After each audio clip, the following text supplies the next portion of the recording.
Hello प्यारे बच्चों, सभी को गॉड ब्लेस यू। प्यारे बच्चों, इस लेक्चर में आज हम लोग क्लास 10th मैथ का एक्सरसाइज 1.2 का सॉल्यूशन देखेंगे। आज हम लोग 1 to ऑल क्वेश्चन का सॉल्यूशन देखेंगे। हम लोगों का जो चैप्टर चल रहा है वो वास्तविक संख्या चल रहा है, रियल नंबर्स। इसी का आज हम लोग 1.1 का सॉल्यूशन भी कर चुके हैं और थियोरेटिकल पोर्शन भी हम लोग कर चुके हैं। प्यारे बच्चों, जो बच्चे इस एक्सरसाइज का थ्योरी पोर्शन नहीं देखे, पहले आप वो वीडियो देख लीजिए जो कि इसी चैनल पे अपलोड है। देन इस लेक्चर को आप देखिएगा तो आपको अच्छे से बुझाएगा। तो आज हम लोग इस चैप्टर का क्वेश्चन हल करेंगे, तो आप लोग अच्छे से इस वीडियो में बने रहिए। तो यहाँ देखिए, इस चैप्टर का जो पहला क्वेश्चन है, क्वेश्चन क्या है, पहले क्वेश्चन का डिमांड को हम लोग समझते हैं, देन हम लोग इसका सॉल्यूशन भी देखेंगे। पहला क्वेश्चन हम लोगों का है, निम्नलिखित संख्याओं का अभाज्य गुणनखंडों के गुणनफल के रूप में लिखिए। यहाँ देखिए, सबसे इंपॉर्टेंट क्या है, अभाज्य गुणनखंड। तो अभाज्य संख्या आप लोग जान ही रहे हैं, प्राइम नंबर क्या होता है। ऐसे संख्या जिसका केवल दो ही क्या होता है, गुणनखंड होता है, उसको हम लोग क्या बोलते हैं, अभाज्य संख्या बोलते हैं। जैसे मान लीजिए दो, दो हमारा अभाज्य संख्या होता है, इसका दो ही गुणनखंड होता है। एक गुणनखंड तो 1 होता है, दूसरा ये 2 खुद होता है। जैसे हम आपसे कहेंगे 3 हमारा अभाज्य संख्या है या नहीं, आप कहिएगा यस सर 3 भी अभाज्य संख्या होगा, क्योंकि 3 का भी दो ही गुणनखंड होता है। एक तो 3 होता है, एक दूसरा 3 के अलावा 1 होता है। तो अभाज्य संख्या हम लोग ऐसी संख्या को बोलते हैं जिसका केवल दो ही गुणनखंड होता है। एक तो वो संख्या खुद होता है, खुद के अलावा दूसरा जो गुणनखंड होता है 1 होता है। ठीक है प्यारे बच्चों, तो यहाँ पे हम लोगों को से कहा जा रहा है, ये जो नीचे कुछ संख्या दिया गया, हम लोगों को कुछ संख्या दिया गया है, इन संख्याओं को कह रहा है अभाज्य गुणनखंडों के रूप में व्यक्त करने के लिए। अभाज्य गुणनखंडों के गुणनफल के रूप में व्यक्त करने के लिए कहा जा रहा है हम लोगों से। आइए हम लोग देखते हैं इसको किस प्रकार से हम लोग अभाज्य गुणनखंडों के गुणनफल के रूप में व्यक्त करेंगे। तो प्यारे बच्चों, सबसे पहले आप समझ लीजिए अभाज्य संख्या में हमारा कौन सा संख्या आएगा। जैसे यहाँ देखिए, 2 हमारा सबसे छोटा अभाज्य संख्या होता है। 2 के बाद जो अभाज्य संख्या आता है वो 3 आता है। 3 के बाद हमारा 5 आएगा, देन हम लोगों का 7 आएगा, 11 आएगा, 13 आएगा, 17 आएगा, देन हम लोगों का 19 आएगा। ये सब हमारा क्या है, अभाज्य संख्या। ठीक है प्यारे बच्चों, तो आज हम लोगों को जो भी संख्या दिया गया है, ये सभी संख्या को अभाज्य गुणनखंडों के गुणनफल के रूप में, गुणा के रूप में भी व्यक्त करना है। तो प्यारे बच्चों, आपको पहले अभाज्य संख्या क्या, किसको हम लोग बोलते हैं, वो आपको समझ में आना चाहिए। ठीक है प्यारे बच्चों,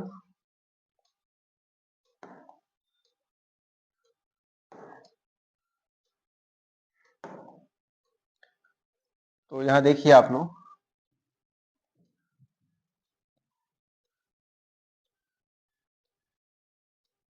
पहला क्वेश्चन देखिए हम लोगों का क्या है, 140 है, इसका अभाज्य गुणनखंड करना है।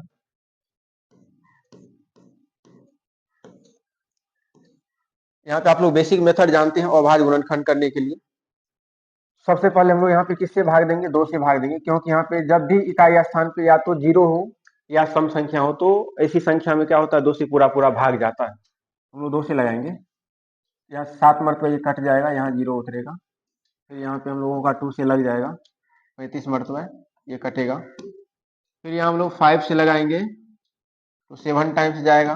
7 में हम लोग 7 से 1 टाइम्स लगा सकते हैं। यहाँ देखिए, जो भी संख्या से हम भाग दिए हैं इसमें, ये टोटल हमारा क्या है, अभाज्य संख्या।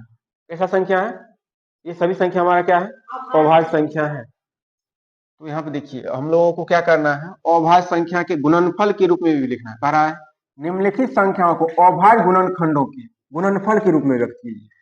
अभाज्य संख्या क्या क्या आया हम लोगों का, 2 फिर क्या आया है, 5 × 7 आया, नहीं? या इसी को हम लोग ऐसा भी लिख सकते हैं, 2 देखो 2 बार मल्टीप्लाई हुआ, इसको हम लोग क्या लिख सकते हैं, 2 का स्क्वायर इंटू में 5 × 7, तो हम लोग ऐसे भी लिख सकते हैं। अतः 140 का अभाज्य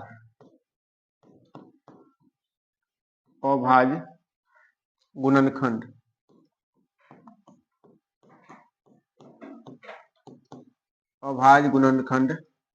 बराबर क्या लिख सकते हैं हम लोग, 2 का स्क्वायर इंटू 5 इंटू क्या लिख सकते हैं हम लोग, 7। ये हम लोगों का क्या हो जाएगा, आंसर हो जाएगा। किसी कोई दिक्कत? इसी प्रकार से हम लोग सेकेंड क्वेश्चन का भी सॉल्यूशन बना सकते हैं। तो सेकेंड क्वेश्चन देखिए क्या हम लोगों का 156 क्या है 156 आप यहाँ भी आंसर छोड़ सकते हैं, कोई दिक्कत नहीं है। और आपको भाषा में भी जवाब देना है तो आप ऐसे लिख दिया था 140 का अभाज्य गुणनखंड बराबर 2 पे पावर 2 गुना 5 गुना 7 आप लिख सकते हैं। अब देखिए 156 का हम लोगों को क्या करना है, अभाज्य गुणनखंड करना है नहीं।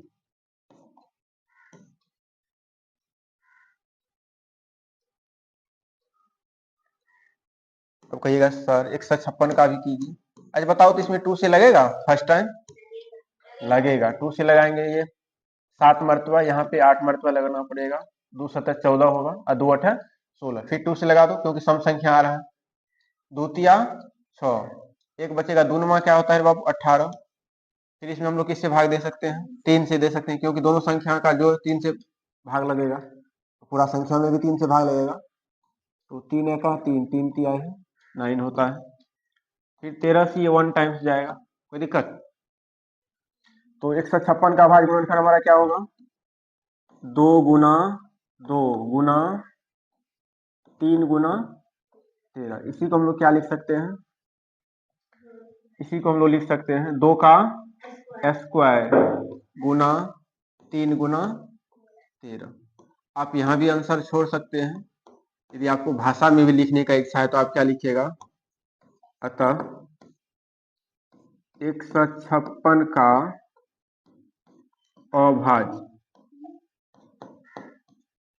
अभाज्य गुणनखंड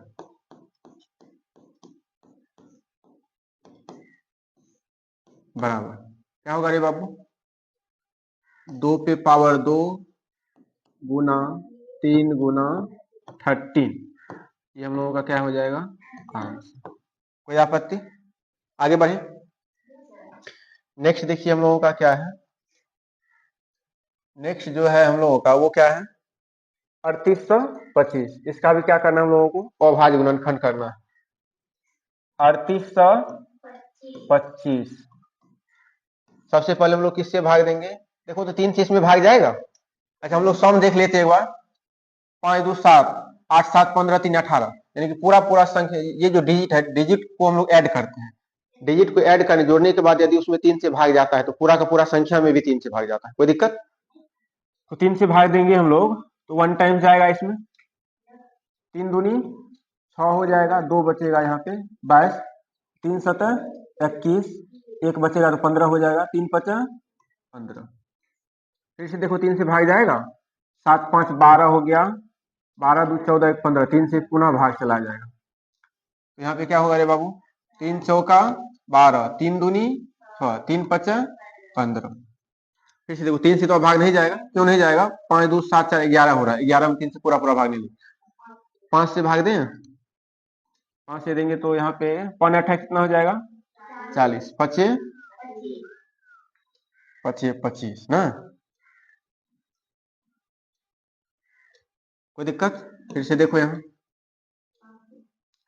5 से फिर से भाग लग जाएगा, 5 एका 5, 5 35 35 में बचेगा 7 बात में, तो यहाँ पे हो जाएगा 17, कोई दिक्कत। अब 17 से 17 में हम लोग 1 टाइम्स लगाए, कोई यहाँ तक परेशानी है। तो 3825 का अभाज्य गुणनखंड हम लोग क्या निकाले हैं, 3 गुना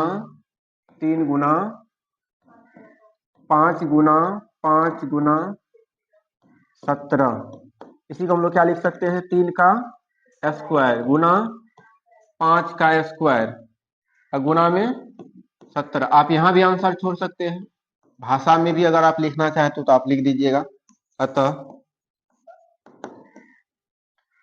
3825 का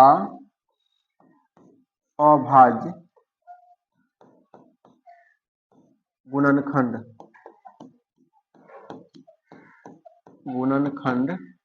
बराबर क्या हो जाएगा रे बाबू, 3 का स्क्वायर गुना 5 का स्क्वायर गुना 17। यहाँ तक कोई परेशानी है, नहीं ना है, आगे बढ़े। अब क्या है 5005, अगला क्वेश्चन हम लोगों का क्या है, 5005 का अभाज्य गुणनखंड निकालना है।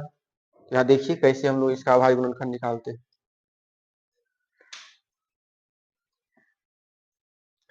नेक्स्ट हम लोगों का क्वेश्चन क्या है, 5005। इसका भी अभाज्य गुणनखंड। अरे देखिए, तो ये 2 से लगेगा, नहीं लगेगा, क्योंकि ना तो इकाई स्थान पे 0 है, ना ही सम संख्या। 2 से नहीं लगेगा, 3 से भी नहीं लगेगा, क्योंकि अगर डिजिट को जोड़ेंगे तो वो 10 हो जाएगा, 10 में 3 से भाग लगेगा नहीं। 4 से भी नहीं लगेगा, तो ये 5 से लगेगा। किससे लगेगा? 5 से। 5 से भाग देंगे तो 1 टाइम्स जाएगा, डबल 0 आएगा यहाँ पे, फिर 1 टाइम। अब इसमें देखो तो किससे भाग जाएगा? यदि आप हिट एंड ट्रायल कीजिएगा तो ना तो यहाँ पे 2 से लगेगा, ना ही 3 से लगेगा, ना ही 4 से लगेगा, ना ही 5। और देखिए, मान लीजिए कभी कभी 4 से होगा क्या कि अभाज्य संख्या के अलावे भी किसी संख्या से भाग लग जाएगा, तो आपको ध्यान रखना है, हमको भाग किससे देना है? केवल अभाज्य संख्या से भाग देना, ठीक है।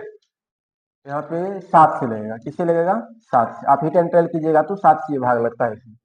तो 7 से 1 मरतबा, 3 पर 0 30, 7 चौका 28, 21, 7 तिया 21। फिर देखो इसमें किससे भाग लगेगा? 11 से भाग जाएगा। किससे भाग जाएगा? इसमें 11 से भाग जाएगा। 11 से 1 टाइम्स 11, 11 तिया 33। फिर हम लोग इसमें 13 से भाग दे सकते हैं 1 टाइम। और देखो यहाँ जो भी संख्या आ रहा है, ये क्या आ रहा है? हम लोग अभाज्य संख्या आ रहा है। आज हम लोगों को कहा भी जा रहा है, निम्नलिखित संख्या को अभाज्य गुणनखंडों के गुणनफल के रूप में लिखना। अभाज्य गुणनखंडों के गुणनफल के रूप में लिखना है। तो हम लोग क्या लिखेंगे यहाँ पे? 5 गुना 7 गुना 11 गुना 13। कोई दिक्कत? यहाँ तो सब अलग अलग है, भाषा में भी हम लोग लिख देते हैं। अतः 5005 का अभाज्य गुणनखंड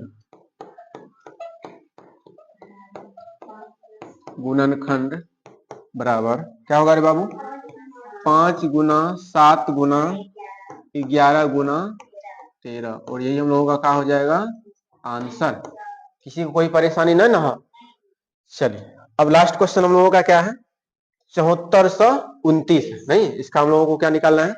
अभाज्य गुणनखंड निकालना है। तो देखिए, ये भी बहुत हल्का है, बट टेक्निकल है थोड़ा सा, आप लोगों को ध्यान रखना पड़ेगा। ये भी एग्जाम में पूछता है, 5005 का भी पूछता है, और ये 7429 का भी कभी कभी एग्जाम में 2 नंबर में आपसे पूछ लेगा। कितना है बाबू? 7429। देखिए, इसमें यदि आप हिट एंड ट्रायल करते जाइएगा तो 17 से पहले जो भी अभाज्य संख्या है, किसी अभाज्य संख्या से इसमें भाग नहीं लगता है। 17 से पहले कौन कौन अभाज्य संख्या आएगा? 17 से पहले हमारा 2 आएगा, 3 आएगा, 5 आएगा, 7 आएगा, 11 आएगा, 13 आएगा। 13 के बाद क्या आएगा? 13 के बाद 19 थोड़े आएगा, 17 आएगा। 13 के बाद क्या आएगा? 17 आएगा। तो 17 से पहले जो भी अभाज्य संख्या है, किसी से इसमें पूरा पूरा भाग नहीं जाता है। पहला 17 एक ऐसा अभाज्य संख्या है जिससे इसमें क्या जाता है? भाग चला जाता है। तो 17 से हम लोग हिट एंड ट्रायल करेंगे, ठीक है प्यारे बच्चों। आपको याद रखना है, 17 से पहले जो भी अभाज्य संख्या है, किसी अभाज्य संख्या से इसमें भाग नहीं लगता, आपको याद रखना पड़ेगा। आप हिट एंड ट्रायल कीजिएगा तो आपको पता भी लग जाएगा, किसी से भाग नहीं लगता है। तो हम लोग पहला संख्या किससे भाग देंगे? 17 से। 17 से क्या मर्तबा लगाएंगे यहाँ पे? 17 चौका 68 होता है, नहीं? तो 17 चौका 68, यहाँ 62 यानी कि रिमाइंडर कितना बचे? यहाँ 6 बच जाएगा, 62, नहीं? 17 चौका 68, 74 में से हम लोग अगर 68 को घटाएंगे तो कितना बचेगा? 6 बचेगा। 6 पर 2 62 हो जाएगा। 62 में 17 तिया 51, 3 मरतबा लग जाएगा है। तो 62 में से यदि हम लोग 51 को सब्ट्रैक्ट करेंगे, कितना बचेगा? 1, यहाँ भी यानी 119। 17 17 17 को 7 बार यदि पढ़िएगा तो 119 होता है। कितना होता है? 17 17 89, 119 होता है 7 टाइम्स। आप मल्टीप्लाई भी कर सकते हैं। 7 7 कितना होता है? 49। यहाँ 7 4 11, 119 होता है। वैसे आपको टेबल भी याद होना चाहिए। ये 7 टाइम्स चला जाएगा, कोई दिक्कत? फिर इसमें 19 से ही लगेगा। 17 के बाद जो दूसरा अभाज्य संख्या 19 आता है, 19 से इसमें भाग लग जाता है। 19 से भाग देंगे तो 19 दूनी कितना हो जाएगा? 38। 19 दूनी 38, कितना बच जाएगा रे बाबू? 5 बचेगा। 13 में से 8 घटेगा, 5 बचेगा। तो 5 के साथ 57 हो जाएगा। 19 तिया कितना होता है? 57। किसी कोई दिक्कत? फिर यहाँ पे 23 से कितना मरतबा लगेगा? 1 टाइम्स लगेगा। तो 74 से 29 का अभाज्य गुणनखंड क्या क्या निकला है हम लोगों का? 17 गुना 19 गुना 23, और यही हम लोगों का क्या हो जाएगा? आंसर हो जाएगा। हम लोग लिखेंगे भाषा में भी। अतः कितना है रे बाबू? 74 से 29 का अभाज्य गुणनखंड, अभाज्य गुणनखंड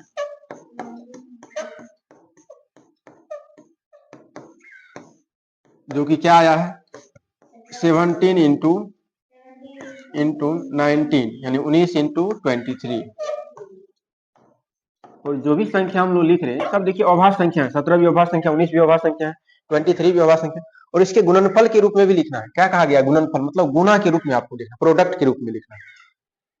तो आशा करते हैं यहाँ तक आप लोगों को हर एक क्वेश्चन समझ में आ गया होगा। एक बार आप स्क्रीनशॉट भी ले सकते हैं। तो आगे बढ़े, कोई दिक्कत? अब देखिए नेक्स्ट क्वेश्चन हम लोगों का क्या है? ये भी बहुत ही आसान क्वेश्चन है, हम लोग थ्योरी भी पढ़े हुए हैं। तो दो संख्याओं का गुणनफल क्या होता है? एचसीएफ गुना एलसीएम के बराबर होता है। तो यहाँ पे देखिए आपको एक फॉर्मूला भी याद रखना होगा। यहाँ देखिए दो संख्याओं का गुणनफल बराबर क्या होता है? एचसीएफ गुना एलसीएम। तो इस पे हम लोगों को जांचने के लिए भी कहा जा रहा है। पहले हम लोग क्वेश्चन पढ़ लेते हैं। प्रश्न संख्या 2 देखिए क्या कह रहा है? पूर्णांकों के निम्नलिखित युग्मों के एचसीएफ और एलसीएम ज्ञात करना है। तो जो भी हम लोगों को आज युग्म दिया गया है ये पूर्णांक का, इसका एलसीएम भी निकालना है, एचसीएफ भी निकालना है, दोनों चीज निकालना है। फिर देखिए कहा जा रहा है तथा इसकी जांच कीजिए कि दो संख्याओं का गुणनफल बराबर एचसीएफ गुना एलसीएम होता है कि नहीं। इसका जांच भी करना है। क्या करना है? जांच भी करना है। आइए पहले हम लोग एलसीएम एचसीएफ निकालते हैं। तो अभाज्य गुणनखंड विधि से ही निकालेंगे। तो पहले हम लोग 26 का क्या कर लेंगे? पहले हम लोग 26 का अभाज्य गुणनखंड कर लेंगे। कोई दिक्कत?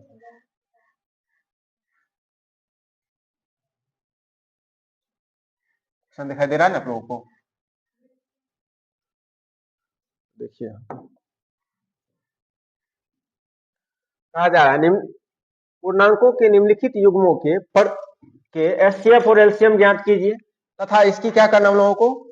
जांच भी करना, तथा इसकी जांच कीजिए कि दो संख्याओं का गुणनफल बराबर एचसीएफ गुना एलसीएम होता है। इसका जांच भी आज हम लोगों को करना है। देखिए पहला संख्या हम लोगों का क्या है? 26। इसका अभाज्य गुणनखंड कर लेते हैं हम लोग। 2 से भाग लगाएंगे, 13 टाइम्स जाएगा, नहीं जाएगा। फिर 13 से हम लोग 1 टाइम्स लगाएंगे। कोई दिक्कत? तो यहाँ पे हम लोग क्या करेंगे? 26 का क्या क्या आया है? 2 इंटू 13 आया, नहीं। दूसरा संख्या हम लोगों का क्या है? 91 है। इसका भी हम लोग निकाल लेते हैं। 91 का 2 से तो नहीं जाएगा, 7 से जाएगा। 7 से लगाओ, 7 से 1 टाइम्स, फिर यहाँ पे देखो 3 टाइम्स ना, 7 या 21। फिर यहाँ पे 13 से कितना टाइम्स लगेगा? 1 टाइम्स लगेगा। यहाँ पे क्या आया हम लोगों का? 7 इंटू 13। अब देखो एचसीएफ निकालने के लिए आप लोगों को हम बताएं इस प्रकार। एचसीएफ किसका एचसीएफ निकालना है? यही दोनों संख्या का, 26 और 91 का। एचसीएफ में आप लोगों को क्या बताएं?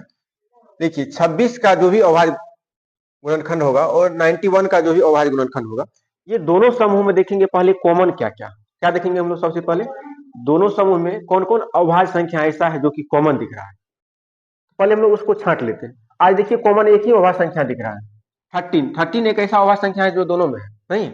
बट यहाँ पे देखिए 13 का भी पावर एक ही है, और यहाँ भी जो 13 है इसका पावर 1 है, ठीक है। बट यहाँ पे 2 भी है, उसका भी पावर 1 है, 7 है, उसका भी पावर 1 है, जो कि अभाज्य संख्या ही है। बट यहाँ पे कॉमन नहीं दिख रहा है। तो जो कॉमन दिखेगा एचसीएफ में हम लोग देखते हैं कॉमन क्या क्या दिख रहा है।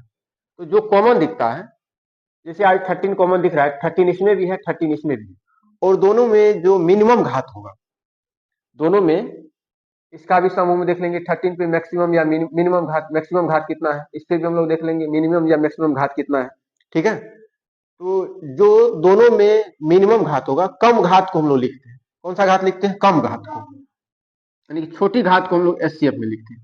कौन सा घात को लिखते हैं? छोटी घात को। आज दोनों पे इक्वल घात है, यहाँ भी 1 है, यहाँ भी क्या है? 1 है। तो दोनों जगह बराबर है तो हम लोग लिख लेंगे 13 पे पावर 1 क्या होगा 13 होगा। और यही हम लोगों का क्या है एचसीएफ भी आज कहलाएगा। मान लीजिए इसमें और कोई संख्या रहता, जैसे मान लीजिए 2 इसमें भी है और 2 इसमें भी रहता, अभी तो नहीं है ना, थोड़ा देर के लिए मान लीजिए 2 इसमें भी रहता, मान लीजिए यहाँ 2 पे पावर 4 रहता, 2 पे पावर कितना रहता 4 रहता, यहाँ देखिए 2 पे पावर 4 है, यहाँ 2 पे पावर 1 है, तो दोनों में से कौन सा पावर हम लोग लेते कम पावर वाला, कौन सा पावर वाला लेते और कम पावर वाला लेते, यहाँ पे 2 पे पावर 1 वाला लेते और इसमें क्या करते हम लोग मल्टीप्लाई करते, तब मल्टीप्लाई करने से जो भी वैल्यू आता हम लोगों का वो तब हम लोगों का आंसर कहलाता, तो वो हम लोगों का एचसीएफ कहलाता। बट अभी क्या है ये तो नहीं था ना, इसको भी मिटा देते हैं, कोई दिक्कत? तो आपको हम थ्योरी में हर एक चीज बताए हैं, वहां पे डिटेल में बताए हैं कि एचसीएफ हम लोग कैसे निकालते हैं, एलसीएम कैसे निकालते हैं। ये हम लोगों का एचसीएफ निकल गया। एस हम लोगों को क्या निकालना है एलसीएम निकालना है। एलसीएम किसका एलसीएम निकालना है, यही दो संख्या का एलसीएम निकालना है 26 और 91 का। अब देखो एलसीएम में क्या करते हैं, एलसीएम के लिए हम लोग अलग रूल सीखे हैं। एलसीएम में प्रत्येक अभाज्य संख्या को हम लोग पहचानते हैं। इसमें टोटल गिन लीजिए अभी अभाज्य संख्या कौन कौन है हमारा, एक अभाज्य संख्या 2 नजर आ रहा है, एक अभाज्य संख्या 7 नजर आ रहा है, एक अभाज्य संख्या 13 नजर आ रहा है। दोनों ग्रुप में टोटल अभाज्य संख्या को हम लोग लिख लेंगे साइड में, और प्रत्येक अभाज्य संख्या का जो मैक्सिमम घात होगा मैक्सिमम पावर लिखते हैं। कैसा पावर लिखेंगे, मैक्सिमम पावर को लिखते हैं। जैसे यहाँ देखिए आज 2 का मैक्सिमम पावर कितना है 1 है, इसमें नहीं कुछ तो 2 का पावर कितना होगा 0 रहा होगा, कितना रहा होगा 0 रहा होगा। इसको आप मेंशन कर भी सकते हैं नहीं भी कर सकते, कोई दिक्कत नहीं। आज देख रहे हैं हम लोग, और उसमें भी आपको हम सिखाए हैं थ्योरी में, कैल्शियम लिखते हैं हम लोग क्या करते हैं प्रत्येक अभाज्य संख्या का मैक्सिमम घात लिखते हैं, और मैक्सिमम घात लिख करके हम लोग प्रोडक्ट के फॉर्म में लिखते हैं, हमारा एलसीएम आ जाता है। आज हम लोगों का अभाज्य संख्या 3 ही नजर आ रहा है, दोनों समूह में हम लोग पहले टोटल लिख लेंगे कितना अभाज्य संख्या आ रहा है, और प्रत्येक अभाज्य संख्या का मैक्सिमम घात लिखते हैं। कैसा घात लिखते हैं हम लोग, और वो गुणनफल के रूप में लिखते हैं, गुना के रूप में लिखते हैं। आज 2 का मैक्सिमम घात 1 है तो हम लोग लिखेंगे 2 का मैक्सिमम घात 1, घात लिखा नहीं जाता वैसे। और 7 का भी देखिए आज मैक्सिमम पावर कितना है 1 ही है, तो 7 हम लोग लिखेंगे। अगर मान लीजिए 7 पे पावर 2 रहता तो 7 का पावर 2 लिखते हैं, 49 सब लिखते, कोई दिक्कत? 13 का भी मैक्सिमम घात कितना है 1 ही है, तो 13 हम लोग लिखेंगे। ये तो आप लोग मल्टीप्लाई कर सकते हैं, 7 दूनी 14 गुना 13। अब देखिए हम लोग गुना भी कर लेते हैं, 14 को किससे गुना करेंगे 13 से, नहीं तो 14 तिया 42 होता है, 14 एका 14, यानी कि 2 182 होगा, कितना होगा 182। ये 182 हम लोगों का क्या निकला है एलसीएम निकला है। क्या निकला है रे बाबू, एलसीएम निकला है। तो थ्योरी पोर्शन में हम आपको अच्छे से सिखाए हैं एलसीएम कैसे हम लोग निकालते हैं, एचसीएफ कैसे निकालते हैं, वहाँ डिटेल में हम एक्सप्लेन किए, बट यहाँ पे अभी हम लोग क्वेश्चन हल कर रहे हैं। अब देखो इसका जांच भी करना है, क्या करना है हम लोगों को, जांच करना है। तो जांच देखिए हम लोग कैसे करेंगे, जांच भी बहुत ही हल्का है।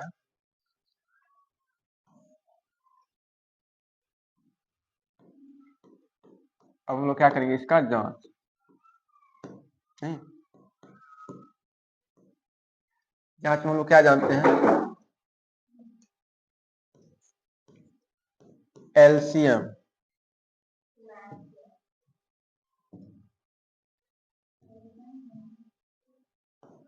एलसीएम गुना एचसीएफ लिखिए आप, एचसीएफ गुना एलसीएम, एचसीएफ एचसीएफ किसका रे बाबू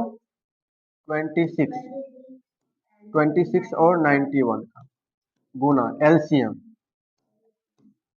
किसका एलसीएम 26 और 91, ये किसके बराबर होना चाहिए हम लोगों का आज, ये होना चाहिए 26 इंटू 91 के बराबर होना चाहिए। यानी कि ये दोनों संख्याओं का जो एचसीएफ है और ये दोनों संख्याओं का जो एलसीएम है, ये एचसीएफ और एलसीएम का प्रोडक्ट दोनों संख्या के गुना के बराबर होना चाहिए रिजल्ट। तो देखते हैं हम लोग, एचसीएफ हम लोगों का कितना निकला है 13 निकला है, एलसीएम कितना निकला है 182 आया है, और ये दोनों संख्या कितना है 26 गुना 91, तो मल्टीप्लाई तो आप लोग को आ रहा है। आप 182 को किससे गुना कीजिएगा 13 से, 3 दूनी 6 होगा, 8 तिया 24 का 4 हासिल 2, 3 2 5, फिर यहाँ पे 1 से कितना होगा 82, यहाँ 6 आएगा, यहाँ भी 6 आ जाएगा, 8 5 13 का 3 हासिल 1 1 1 2, 23 66 कितना आ रहा है इधर 23 66, RHS में भी यही आएगा, आप मल्टीप्लाई करके एक बार देख सकते हैं।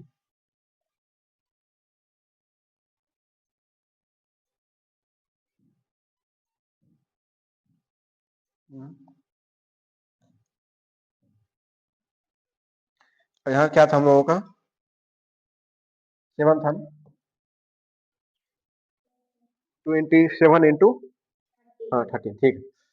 अब देखो ये दोनों को मल्टीप्लाई हम लोग करते हैं, 91 का मल्टीप्लाई किससे करेंगे, 26 से। यहाँ 6 जाएगा, यहाँ 54 हो जाएगा, नहीं, फिर यहाँ 2 आएगा, यहाँ 18 आ जाएगा, 6 आएगा, यहाँ भी 6 आएगा, 8 5 13 का 3 हासिल, 1 1 1 2, 2366। इधर भी क्या आ रहा है, 2366। और दोनों तरफ हम लोग क्या देख पा रहे हैं, बराबर ही आया, दोनों तरफ क्या आया है, बराबर ही आया है। तो हम लोगों का क्या हो, ये वेरीफाइड हो गया, जहां से हम लोगों का क्या होगा, सत्य हो गया। एक बार आप इसका भी स्क्रीनशॉट ले लीजिए। देखिए क्वेश्चन हम लोगों को कहा गया था पूर्णांकों के निम्नलिखित युग्म का, ये जो युग्म दिया गया है पूर्णांकों का, कि एचसीएफ और एलसीएम ज्ञात कीजिए। एलसीएम एचसीएफ दोनों हम लोग निकाल चुके हैं, ये भी एक हमारा आंसर है, ये भी एक हमारा क्या है, आंसर ही है, और ये भी हमारा आंसर है। फिर क्या कहा जा रहा था, तथा इनकी जांच कीजिए, क्या कीजिए, जांच कीजिए कि दो संख्याओं का गुणनफल एचसीएफ और एलसीएम के, एचसीएफ गुना एलसीएम के बराबर होता है। आज हम लोग देख लिए हैं, दोनों संख्या का जो गुणनफल है वो एचसीएफ और एलसीएम की क्या हो रहा है, बराबर हो रहा है। कोई दिक्कत नहीं, आगे बढ़े। अब देखिए इसका हम लोगों को क्या निकालना है, इसका भी वही करना है, एलसीएम निकालना है, एचसीएफ अब हम लोग थोड़ा सा फास्ट करेंगे, समझ में आ गया है ना, थोड़ा फास्टर चलेंगे, कोई दिक्कत नहीं ना, चलिए कोई दिक्कत। सबसे पहले हम लोग क्या करेंगे, हल में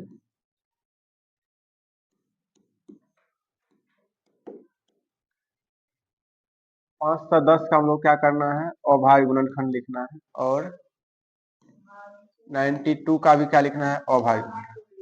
तो 510 का हम लोग निकाल लेते हैं पहले,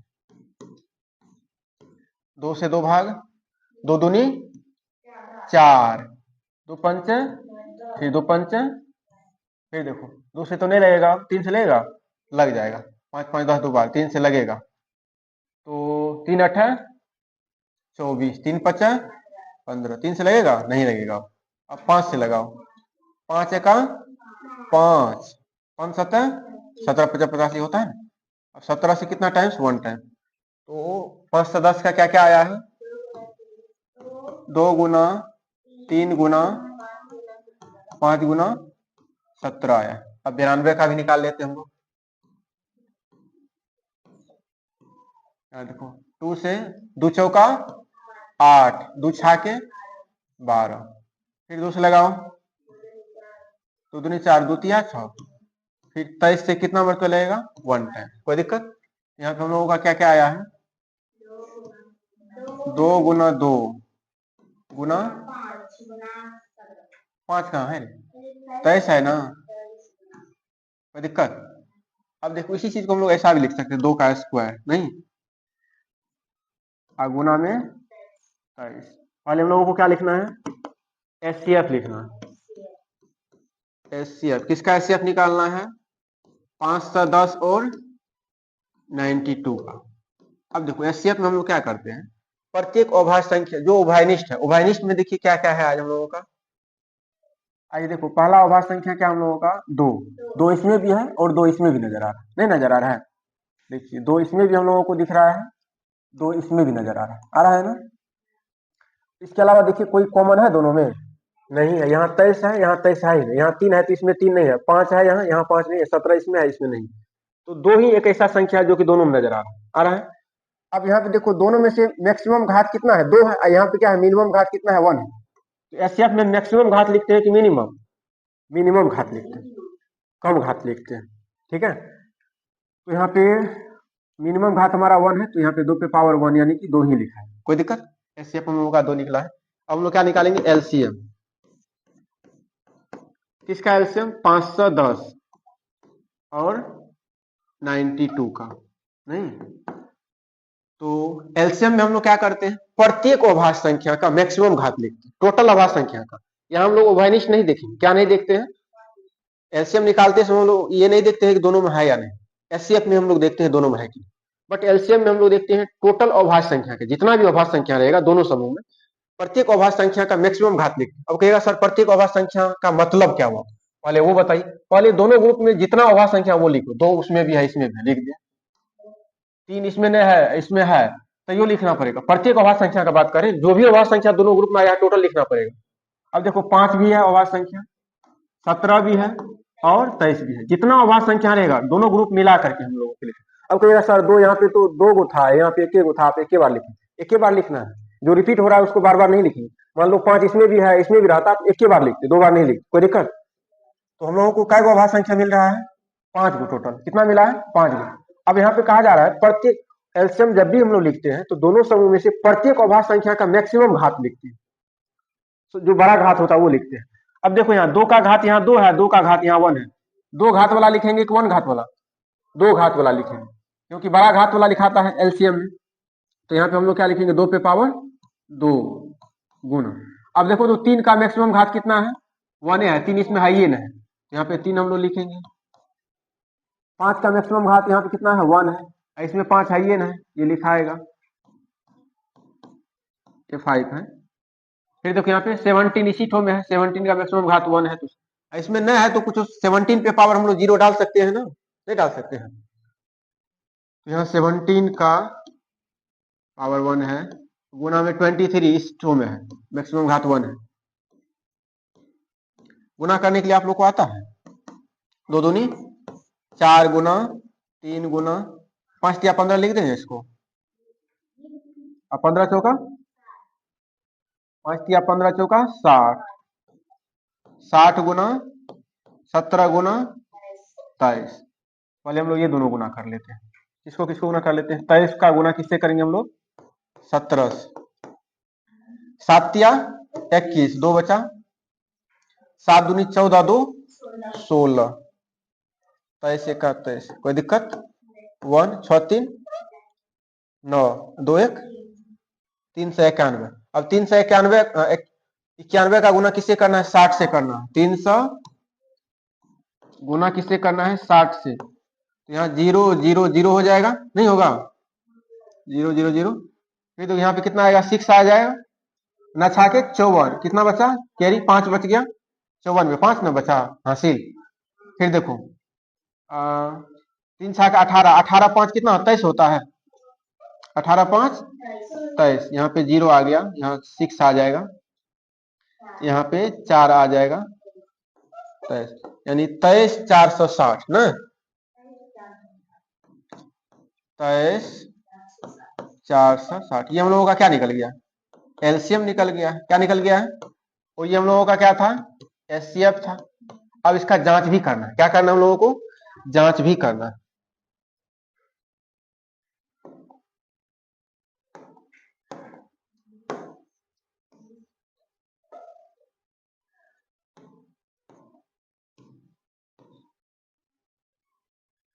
समझ में आ रहा है आप लोगों को,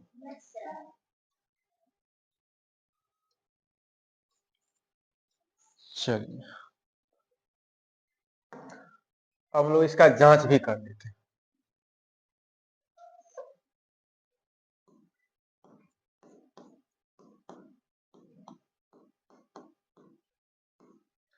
अब जांच में हम लोग क्या करेंगे,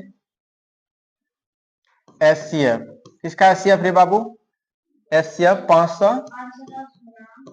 510 और गुना एलसीएम, किसका एलसीएम 510 और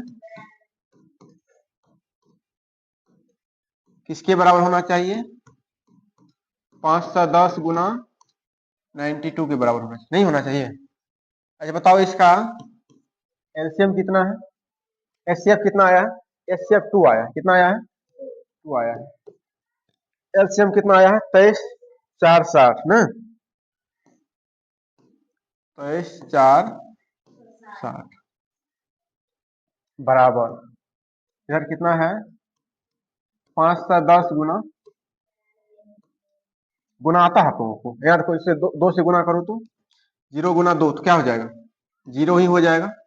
6 दूनी 12 का 2 हासिल 1, 4 दूनी 8 1 9 और 3 दूनी 6, 2 दूनी 4, तो 46 920। कोई दिक्कत? इधर आप लोग मल्टीप्लाई कर लिए हैं? एक बार हम भी देख लेते हैं। 5 7 10 गुना कितना?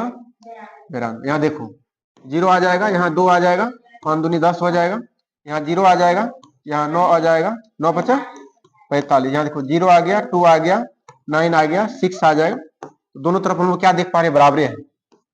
46 920 ना। कोई दिक्कत? तो यहाँ हम लोग देख पा रहे हैं दोनों तरफ क्या हम लोगों का बराबर ही आ रहा है। 46,920 इधर आया है, 46,920 इधर आया नहीं आया है। तो हम लोगों का ये क्या हो गया? वेरीफाइड हो गया।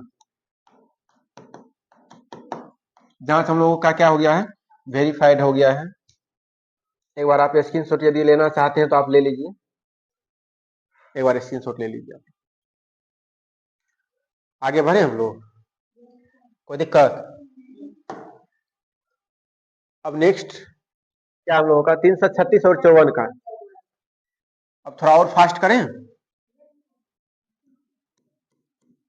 चलिए 336 और 54 का इधर देखो, इसको थोड़ा सा जूम कर लेते हैं।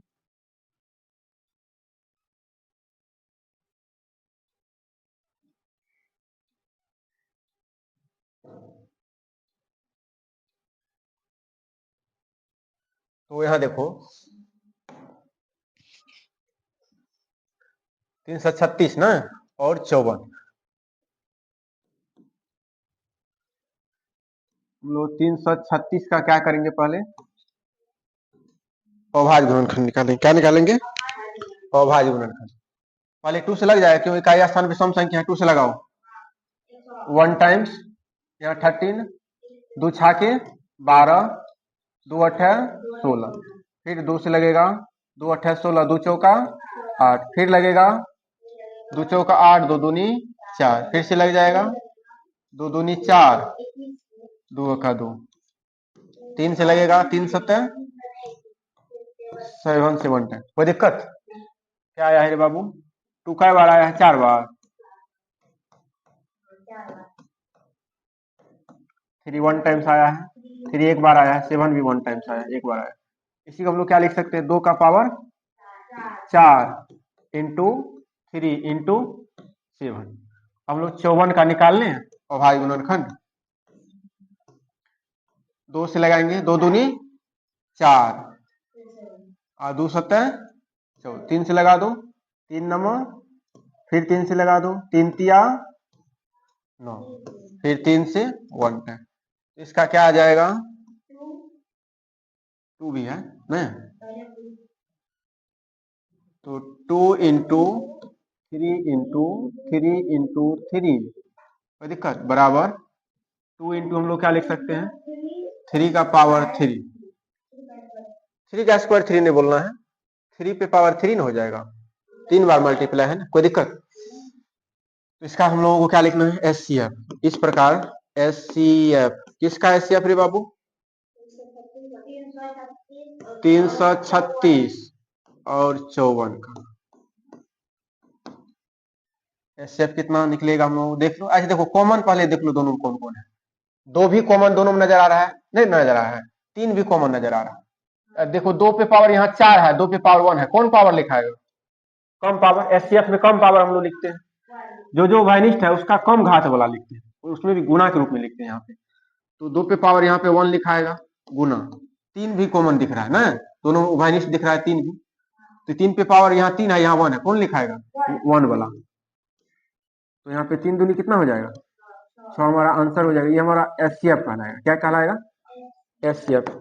एलसीएम, एलसीएम किसका? 336 और 54 का। एलसीएम में हम लोग क्या करते हैं?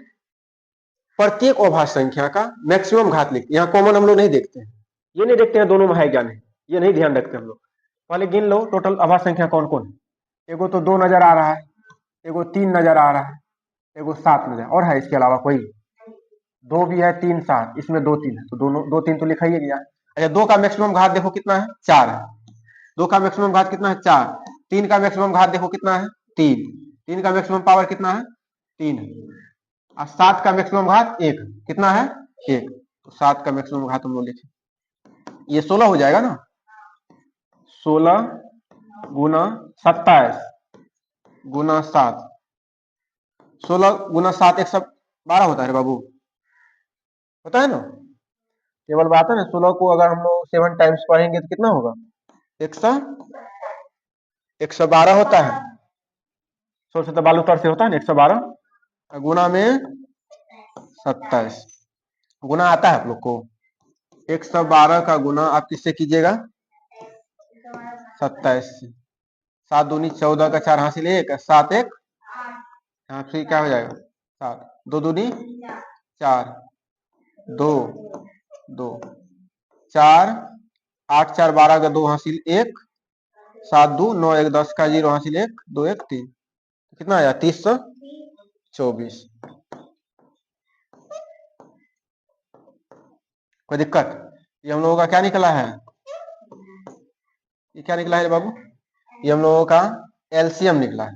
कोई दिक्कत? अब हम लोग क्या करेंगे, जांच करेंगे इसका। क्या करेंगे, जांच करेंगे।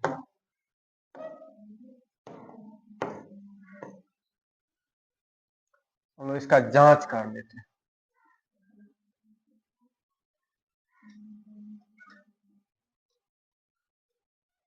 कोई सर जांचिएगा कैसे, जांच भी आसान है।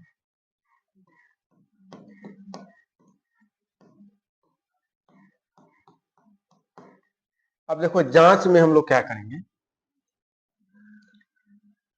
एचसीएफ, किसका एचसीएफ रे बाबू, 336 और 54 का गुना एलसीएम, किसका एलसीएम, 336 और 54 का, किसके बराबर ये रिजल्ट होना चाहिए, 336 गुना, तभी हम लोगों का वेरीफाइड होगा। अच्छा बताओ इसका एचसीएफ कितना निकला है, 6 निकला है, 6 निकला है। एलसीएम कितना निकला है, 324। दिख रहा है आप लोगों को, कोई दिक्कत? फिर देखो इधर कितना है, 336 गुना 54, गुना आता है आप लोग को। 6 चौका 24 का 4 हासिल 2, 6 दूनी 12 2 14 हासिल 1, 0 गुना 6 0, यहाँ 1 हो जाएगा, 6 18। इधर भी गुना कर लेते हैं हम लोग, 336 गुना 54, 6 चौका 24 हासिल 2, 4 तिया 12 2 14 का 4 हासिल 1, 4 तिया 12 1 13, 6 पंचा 30 का 0 हासिल 3, 5 तिया 15 3 18 हासिल 1 ना, 5 तिया 15 1 16, 4 4 8 3 11 का 1 हासिल 1, 6 1 7 1 8, 18 144, यहाँ भी आ रहा है 18 144, 18 144। तो हम लोगों का क्या हो गया, वेरीफाइड हो गया है। क्या हो गया है, ये वेरीफाइड हो गया,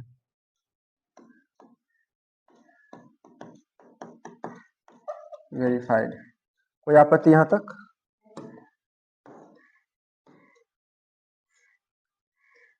किसी जने को कोई आपत्ति नहीं ना है? आगे बढ़े, एक बार आप स्क्रीनशॉट भी ले लीजिए। हम लोगों का नेक्स्ट क्वेश्चन क्या है, अब देखिए प्रश्न संख्या ये हमारा 3 है।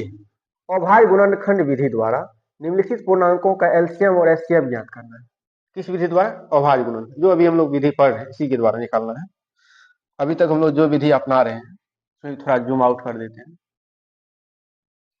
क्वेश्चन पढ़ लीजिए आप लोग, पढ़ लिए क्वेश्चन। कह रहा है प्रश्न संख्या 3 हम लोगों का, देखिए क्या कह रहा है, अभाज्य गुणनखंड विधि द्वारा निम्नलिखित पूर्णांकों के एलसीएम और एचसीएफ ज्ञात कीजिए। अब पूर्णांक क्या क्या दिया गया है, 12, 15 और 21 दिया गया है। तो यहाँ देखो सबसे पहले हम लोग क्या करेंगे, 12 का अभाज्य गुणनखंड लिखेंगे ना, फिर हम लोग किसका लिखेंगे, 15 का, फिर हम लोग 21 का। कोई आपत्ति? तो यहाँ पे आप लोग को पता है 12 का हम लोग पहले निकाल लेते हैं। पहले किससे, 2 से 6 मरतबा है, 2 से 3 मरतबा है, 3 से 1 टाइम्स। कोई दिक्कत? तो 2 गुना 2 गुना 2 गुना 3, ऐसी हम लोग क्या लिख सकते हैं, 2 का पावर 2 और गुना में 3। 15 का देखो, 15 का 3 पचा 5 से कितना टाइम्स, 1 टाइम्स, तो 3 गुना 5 हो जाएगा। 21 है, 21 का भी निकाल लेते हैं हम लोग, 3 सतह 21। कोई दिक्कत? 3 गुना 7। अब यहाँ पे देखिए हम लोगों को क्या देखना है,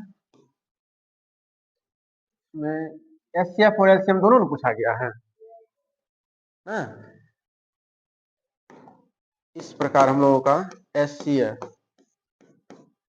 किसका किसका एचसीएफ लिखना है, 12, 15 और 21 का। कोई दिक्कत? तो इसका जो एचसीएफ हम लोग निकाले हैं, सबसे पहले देखो एचसीएफ हम लोग कॉमन देखते हैं, जो तीनों में होता है। कॉमन क्या दिख रहा है, 3 यहाँ भी है, 3 यहाँ भी है और 3 यहाँ भी है। 3 के अलावा कुछ कॉमन है? देखो एचसीएफ में हम लोग उस पर केवल डिस्कस करेंगे जो सब में कॉमन दिखेगा, जो कॉमन नहीं है उसको छोड़ देते हैं, उस पर हम लोग कोई डिस्कशन नहीं करते। तो कॉमन एक ही संख्या दिख रहा है 3, और सब में आज देखो 3 का पावर मैक्सिमम कितना है, 1 है, और मिनिमम भी कितना है, 1 है। ये तीनों में जो मिनिमम पावर रहता है, आज सब संयोग ऐसा है कि तीनों जगह सेम ही पावर है। लेकिन मान लो कहीं पे रहता, मान लो इस पे रहता 13 पावर है, इस पे रहता 15 पावर, यहाँ रहता 18 पावर, तो कौन पावर लिखा था, यहाँ 13 पावर, यहाँ 18, मान लो यहाँ 15, यहाँ 13 है, यहाँ 15 है, यहाँ 18 रहता, तब कौन लिखा था, 13 कम वाला लिखा था। एचसीएफ में मिनिमम पावर वाला लिखा था, ठीक है। बट यहाँ पे सभी जगह इक्वल है, तो जो इक्वल, जब सभी जगह इक्वल रहेगा तो कोई एक पावर हम लोग लिख देंगे, कोई दिक्कत? वही पावर लिखाएगा जो रहेगा सभी जगह इक्वल। मान लो 5, 5, 5 रहता तो 3 पे पावर 5 लिखता, आज 1, 1, 1 है तो 3 पे पावर 1 लिखेंगे, 2, 2, 2 रहता 3 पे पावर 2 लिखते, कोई दिक्कत? आज 3 पे पावर 1 यानी 3 हो जाएगा।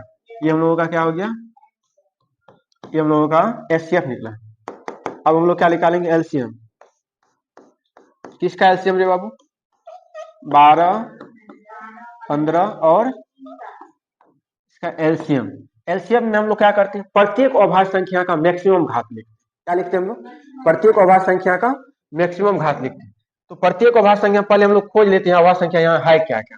तो पहला अभाज्य संख्या 2 नजर आ रहा है, दूसरा अभाज्य संख्या क्या नजर आ रहा है, 3 नजर आ रहा है, फिर 5 भी नजर आ रहा है, उसके अलावा 7, इसके अलावा और कुछ है क्या, सभी जगह खोजिए। तो देखिए यहाँ पे 2, 3 नजर आ रहा है, 3, 5 नजर आ रहा है, 3 और 7 नजर आ रहा है। जो एक बार लिखा जाता है उसको हम लोग दोबारा नहीं लिखते। तो पहला 2 है अभाज्य संख्या, 2, 3, 5, 7, यही 4 अभाज्य संख्या तीनों जगह दिख रहा है, नहीं दिख रहा है? तो प्रत्येक अभाज्य संख्या का मैक्सिमम घात लिखेंगे। तो 2 का मैक्सिमम घात देखो कितना है, यहाँ 2 का घात 2 है, यहाँ 2 का घात कुछ नहीं तो 0 रहा होगा, यहाँ भी 2 का घात कुछ नहीं तो 0 रहा होगा, इसका मतलब मैक्सिमम घात 2 ही।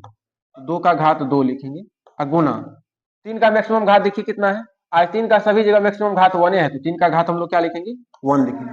5 का मैक्सिमम घात क्या है, आज 1 है, तो 5 का घात 1 है, 1 लिखाएगा। 7 का मैक्सिमम घात कितना है, 1 है, आज 7 का घात 1 लिखेंगे। यहाँ देखो 2 दूनी 4, 4 तिया 12, यहाँ देखो 2 दूनी 4, 4 तिया 12, अब 12 पंचे 60 हो जाएगा ना, 12 पंचे 60, 60 गुना 7, यहाँ क्या हो जाएगा 400। 420 हम लोगों का क्या आया है, ये एलसीएम आया। क्या आ गया है, एलसीएम आ गया। कोई दिक्कत? यही कहा गया था केवल एलसीएम और एचसीएफ निकालने के लिए। तो एक बार आप स्क्रीनशॉट इसका ले लीजिए, कहीं गड़बड़ी नहीं ना, एक बार देख लो। कोई दिक्कत? तो 12 का अभाज्य गुणनखंड भी ठीक है, 2 दूनी 4, 4 तिया 12, 5 तिया 15, उसमें 7 तिया 21, ठीक है। कॉमन तीनों जगह क्या दिख रहा है, 3 पे पावर 1 है ना। तो यहाँ पे देखो, तो एचसीएफ हम लोगों का क्या आ गया है, 3 आ गया है, 3 के अलावा कुछ कॉमन नहीं दिख रहा था। एलसीएम में हम लोग क्या करते हैं, प्रत्येक अभाज्य संख्या का मैक्सिमम घात लिखते हैं। तो यहाँ पे 2 का मैक्सिमम घात 2 है, तो 2 का लिख दिया है। 3 का मैक्सिमम घात 1 है, 3 का 1 लिखा गया। 5 का भी 1 है, 7 का भी 1 था। तो 4 तिया 12, 12 पंचे 60, 60 गुना 7 करेंगे तो 7 छाके 42, 4 समय, ठीक है, कोई दिक्कत। आगे बढ़े हम लोग, एक बार इसकी शॉर्ट आप ले लीजिए। अब क्या है, 17, 23 और 29, इसका भी हम लोगों को एलसीएम ही निकालना है और एचसीएफ निकालना है, दोनों चीज निकालना है।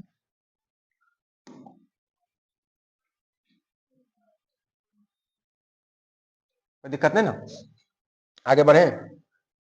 चलो देखो, देखो रे बाबू, यहाँ पे इसका भी हम लोग क्या करेंगे, हल करेंगे। आज 17 का अभाज्य गुणनखंड करेंगे तो क्या लिखाएगा, 17 होगा, नहीं होगा। मैक्सिमम हम लोग 1 गुना 17 लिख सकते हैं, कोई दिक्कत। इसमें भी देख लो, जब 23 का करेंगे तो इसको हम लोग 1 गुना 17 लिख सकते हैं, इसको भी 1 गुना 23 लिख सकते हैं,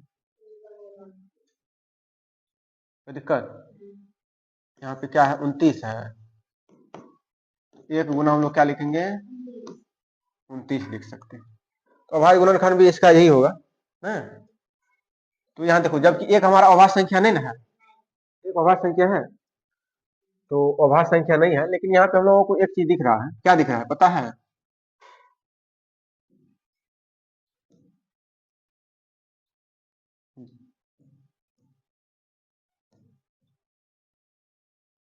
अब 17 को 17 ही रहने दीजिए, 23 ही रहने दीजिए और 29 ही रहने दीजिए, कोई दिक्कत यहाँ तक। अब देखो यहाँ पे 1 के अलावा कोई भी उभयनिष्ठ गुणनखंड मिल रहा है क्या, सब में 1 के अलावा कोई भी उभयनिष्ठ गुणनखंड नहीं है। यहाँ लिखेंगे तो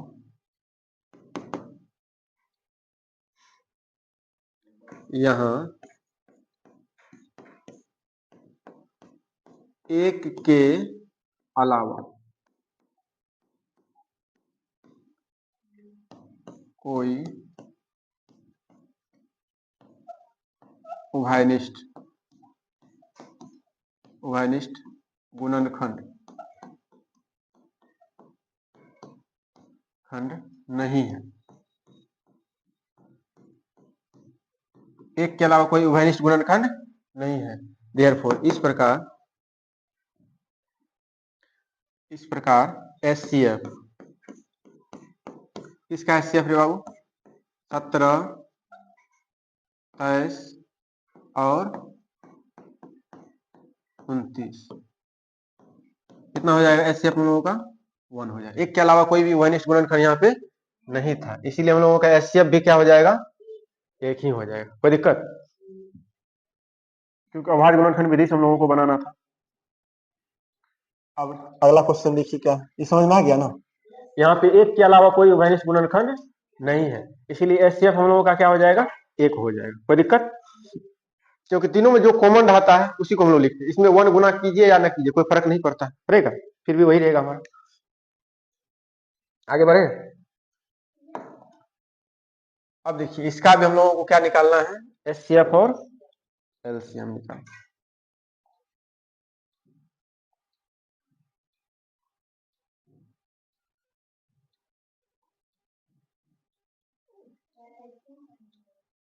एलसीएम नहीं निकाले थे, ऐसे एलसीएम भी हम लोग लिखते थे, इसमें एलसीएम हम लोग नहीं लिखे थे, आगे बढ़ेगा। हाँ, अब देखो एलसीएम इसका हम लोग नहीं लिखे थे, एलसीएम लिख देते हैं। एलसीएम किसका एलसीएम है बाबू, 17, 23 और 29 का। एलसीएम में क्या होगा, सारा संख्या क्या हो जाए, प्रत्येक अभाज्य संख्या का मैक्सिमम घात, आज सबका मैक्सिमम घात क्या है, 1 है, नहीं है, यहाँ का भी मैक्सिमम घात 1 है, 1 है, 1 है, तो सबको मल्टीप्लाई कर देंगे हम लोग। 17 गुना 23 गुना 29। तो मल्टीप्लाई आता है आप लोगों को? पहले हम लोग 29 गुना 23 कर लेते हैं क्या? 29 गुना 23 करो, कितना होगा? 9 तिया 27 हासिल 2 ना, 3 दूनी 6 2 8। फिर देखिए 9 दूनी 18 हासिल 1, 2 दूनी 4 1 5, 7 8 8 16 हासिल 1 5 1 667। इसमें फिर किसका गुना करेंगे हम लोग? 17 का। 17 का गुना करेंगे ना, 7 7 49 हासिल 4 बचेगा, और 7 6 के 42 और 42 4 46, 46 का 6 हासिल 4। फिर देखो 7 6 के 42 और 42 4 46, कोई दिक्कत? फिर 600 कितना है? 67 है, यहाँ लिख दो। 600 1 से गुना होगा तो यही हो जाएगा 667। यहाँ पे आ जाएगा 9। 713 का 3 हासिल 1, 6 6 12 1, 13 का 3 हासिल 1, 6 6 10 1 11, 11 33 9 नहीं, कितना आया? 11,300। कोई दिक्कत? 11,339। ये हम लोगों का क्या हो गया? एलसीएम निकला है। ये तीनों संख्या का क्या निकला है? एलसीएम और एचसीएफ। जैसे पहले वाला क्वेश्चन में हम लोग एलसीएम एचसीएफ दोनों निकाले थे ना,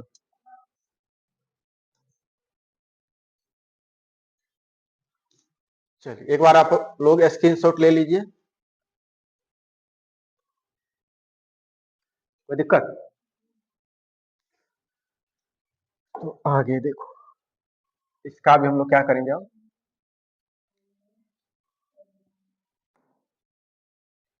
इसका भी हम लोग फटाक से हल देख लेते हैं। 8 का भाज्य गुणनखंड क्या होगा रे बाबू? 2 पे पावर 3, 2 गुना 2 गुना 2। आप करके भी देख सकते हैं। यहाँ देखिए 8 में 2 से देंगे 4 मरतबा है, फिर 2 से कितना टाइम? 2 टाइम, फिर 2 में 2 से 1 टाइम। कोई दिक्कत? इसी को हम लोग क्या लिख सकते हैं? 2 का पावर 3 ना। दूसरा क्या है? 9 है। 9 को हम लोग क्या लिख सकते हैं? 3 इंटू, इसी को हम लोग क्या लिख सकते हैं? 3 का पावर 2। कोई दिक्कत? फिर क्या है? 25। इसको हम लोग क्या लिख सकते हैं? 5 इंटू 5, यानी कि 5 का स्क्वायर। कोई दिक्कत? यहाँ पे एचसीएफ और एलसीएम लिखना है। यहाँ भी देखिए एक के अलावा कोई उभयनिष्ठ गुणनखंड है नहीं, यहाँ हम लिखेंगे यहाँ 1 के अलावा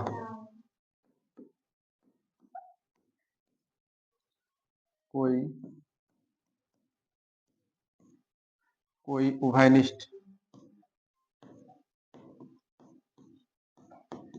उभयनिष्ठ गुणनखंड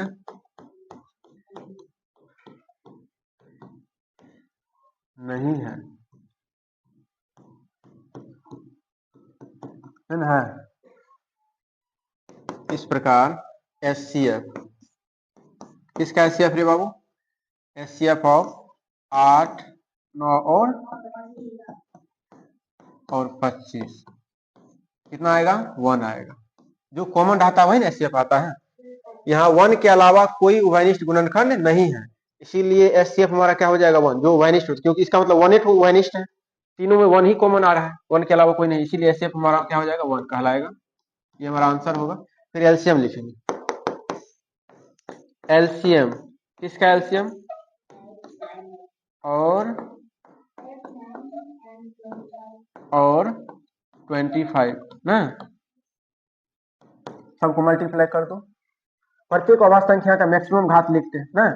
आज अभाज्य संख्या क्या क्या नजर आ रहा है? 2 है, 3 है और 5 है। और प्रत्येक अभाज्य संख्या का मैक्सिमम घात, तो 2 का मैक्सिमम घात कितना है? 3 है। 3 का मैक्सिमम घात कितना है? 2 है। अब 5 का मैक्सिमम घात कितना है? सबको मल्टीप्लाई कर दो, 8 हो जाएगा। 8 यहाँ 9 गुना 25 गुना आता है करने के लिए आप लोग को? 8 नंबर कितना होता है? 72 गुना कितना करना है? 25। अच्छा देख लो कर लेते हैं। 72 गुना 25 5 दूनी 10 का 0 हासिल 1, 7 5 35 1 36, 2 दूनी 4, 7 दूनी 14, 0 6 4 10 का 0 हासिल 1, 4 3 7 1 8, कोई दिक्कत 1800 होगा ना। यहाँ पर हम लोगों का क्या आ गया 1800। 18 से हम लोगों का क्या निकला है एलसीएम निकला है। कोई दिक्कत एलसीएम एचसीएफ में आप लोगों को तो परेशानी नहीं होनी चाहिए। इसके बावजूद भी अगर परेशानी होगा तो इसका मतलब है कि आप लोग नहीं पढ़ना लिखना चाहते ना। इसका यही डायरेक्ट मतलब निकलेगा। एक बार आप लोग स्क्रीनशॉट ले लीजिए, ले लिए, बैठ जाइए बढ़िया से। अब नेक्स्ट देखिए हम लोगों का क्या है। अब देखिए यहाँ पे क्वेश्चन नंबर 4 नहीं, इसके बाद 3 ही क्वेश्चन बचेगा। क्वेश्चन नंबर 4 क्या हम लोगों का देखिए कहा गया है 306 और 657 का आपको एचसीएफ दिया गया है। लो क्या दिया गया है एचसीएफ दे दिया गया है और एलसीएम पूछा जा रहा है। क्या पूछा जा रहा है एलसीएम। ये भी बहुत आसान सा क्वेश्चन है, हम लोग कर लेते हैं। हम बहुत ही आसान सा क्वेश्चन है। क्वेश्चन पढ़ लिए ना आप लोग। कहा जा रहा है एचसीएफ किसका एचसीएफ रे बाबू 306 और 657 का एचसीएफ 9 दिया है। एचसीएफ बराबर इतना 9 9 दिया गया। फिर कहा रहा है एलसीएम इसका कितना होगा जरा बता दीजिए आप। कोई दिक्कत। तो हम लोग एक फार्मूला पर है, इसका हल देखिए कैसे करेंगे।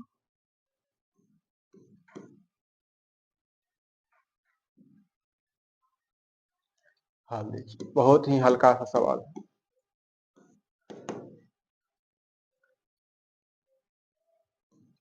दिया गया है, क्या दिया गया है रे बाबू, दिया गया है एचसीएफ इसका कितना कितना का 306 और 657 बराबर कितना दिया गया है। पूछा क्या जा रहा है LCM. LCM list common multiple पूछा जा रहा है।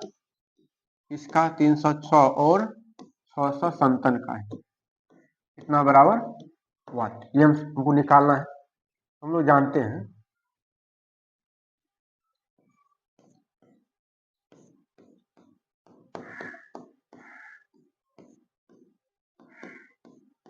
हम जानते हैं कि क्या जानते हैं एचसीएफ गुना एलसीएम। ये दो संख्या का कितने संख्या के लिए फॉर्मूला होता है एचसीएफ गुना एलसीएम बराबर होता है संख्याओं का गुना,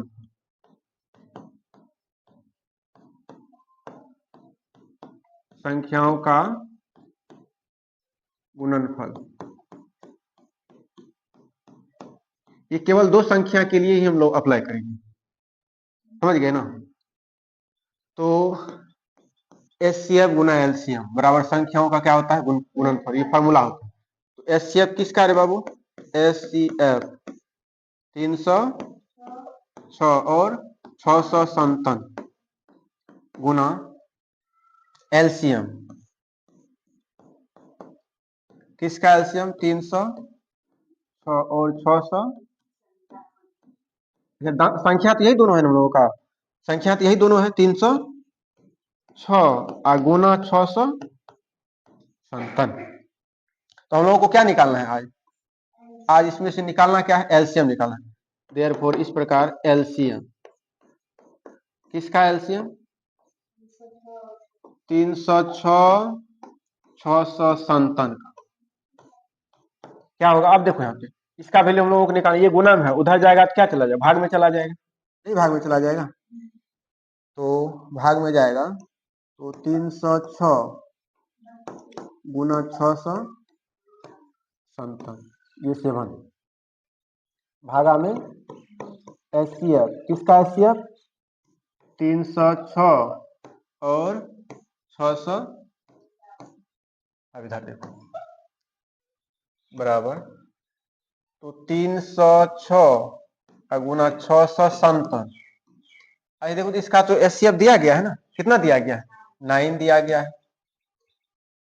तो कटाने के लिए आप लोग को आता है 6 3 9, ये हमारा 3 से कटेगा 3 तिया 9, यहाँ देखो 3 का 3 है 0, 3 दूनी 6, ये भी 3 से कट जाएगा, नहीं कटेगा, देखो यहाँ 3 तिया 9, 3 चौका 12, कट गया। चलिए अब 34 का गुना किससे करना है, 657, तो गुना तो आता है आप लोगों को, तो गुना इधर कर दें, 657 गुना 34, 7 चौका 28, 2 बचा, 5 चौका 20, 2 22, हासिल 2, फिर देखो 6 चौका 24, 2 26, फिर देखो 7 तिया 21, 2 बचा, 5 तिया 15, 2 17, 1 बचा, 36, 18, 1 19, 8 3, 7 6 13, 3 हासिल 1, 9 2 11, 1 12 का 2 हासिल 1 1 1 2, 22 33 8, कितना आया, 22 33 8, 22,338, ये हम लोगों का क्या निकला है, एलसीएम निकला है, और ये हम लोगों का क्या हो जाएगा, आंसर। कोई दिक्कत है ना, एक बार आप लोग स्क्रीनशॉट ले लीजिएगा इसका भी, केवल ये फॉर्मूला आप लोगों को पता होना चाहिए, एलसीएम ऑफ दो संख्याओं का एलसीएम गुना दो संख्याओं का एचसीएफ, ये संख्याओं के गुणनफल के बराबर, ये केवल दो संख्या के लिए अप्लाई करते हो, दो से अधिक संख्या के लिए ये फॉर्मूला लागू नहीं होता है। एक बार आप लोग स्क्रीनशॉट ले लीजिए इसका भी, कोई दिक्कत, आगे बढ़े। आइए प्यारे बच्चों, हम लोग नेक्स्ट क्वेश्चन देखते हैं। देखिए हम लोगों का नेक्स्ट क्वेश्चन क्या है, क्वेश्चन नंबर 5 हम लोगों का क्या है, जांच कीजिए कि क्या किसी प्राकृतिक संख्या n के लिए संख्या 6 पे पावर n अंक 0 पर समाप्त हो सकती है।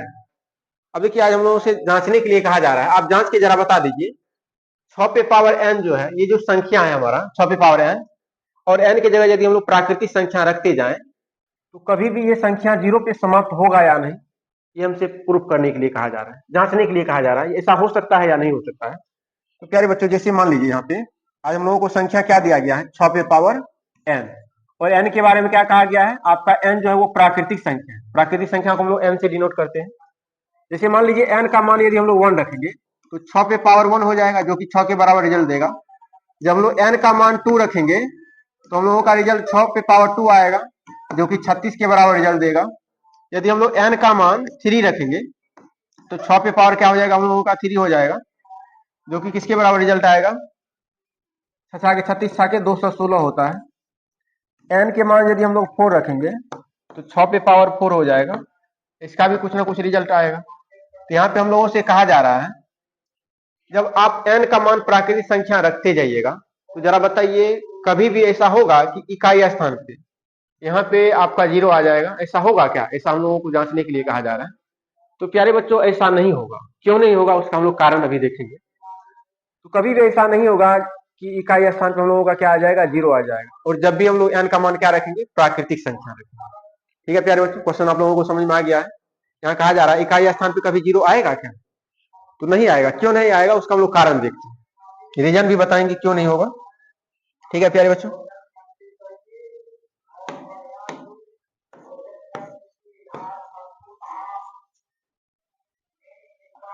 इसका हम लोग प्रूफ देखते हैं, जांच कारण बताते हैं अब हम लोग क्यों नहीं होगा ऐसा, इसका हल देखिए।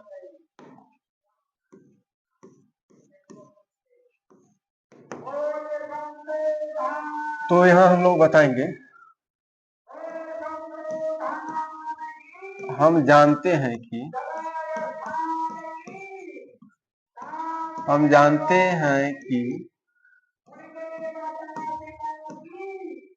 हम जानते हैं कि कोई भी प्राकृत संख्या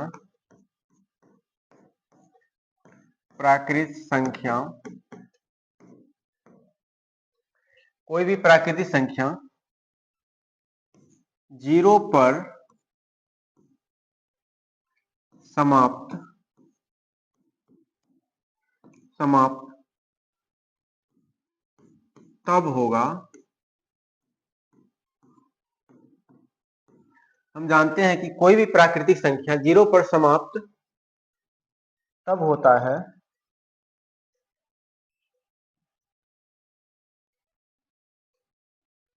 जीरो पर समाप्त तब होता है जीरो पर समाप्त तब होता है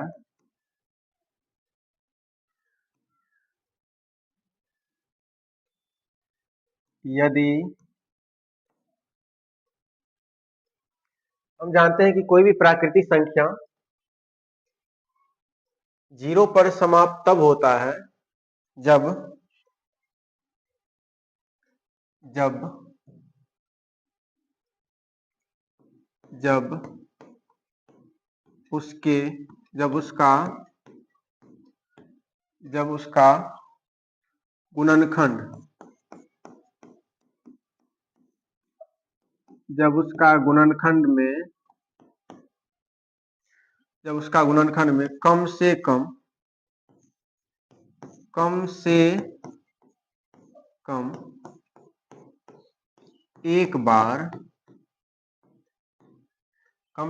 एक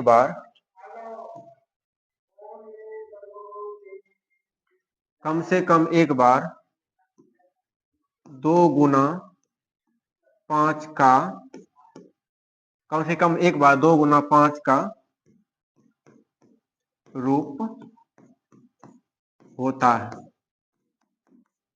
प्यारे बच्चों, कोई भी संख्या, हम जानते हैं कि कोई भी प्राकृतिक संख्या 0 पर समाप्त तब होता है जब उसका गुणनखंड में कम से कम एक बार कैसा रूप आएगा, 2 गुना 5 का रूप आएगा। जैसे प्यारे बच्चों आपको हम समझाते हैं, जैसे देखिए 10 हमारा अंक 0 पे समाप्त हुआ है, इसमें भी यदि आप खोजिएगा तो 2 गुना 5 आपको मिल जाएगा।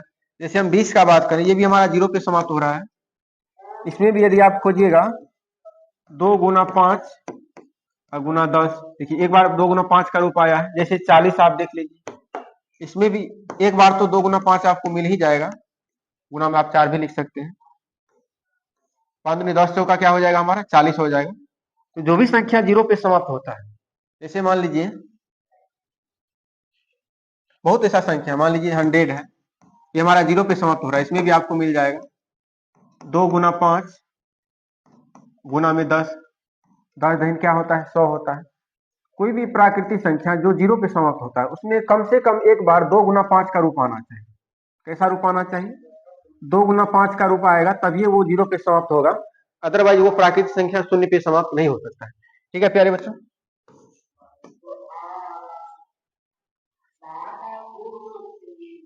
यहाँ देखिए 6 का अभाज्य गुणनखंड क्या है, 6 पे पावर n का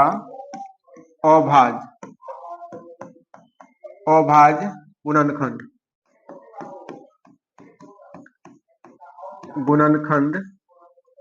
बराबर, ये क्या हो जाएगा 2 गुना 3 पे पावर क्या हो जाएगा n, जो किसके बराबर होगा 2 पे पावर n गुना 3 पे पावर n के बराबर।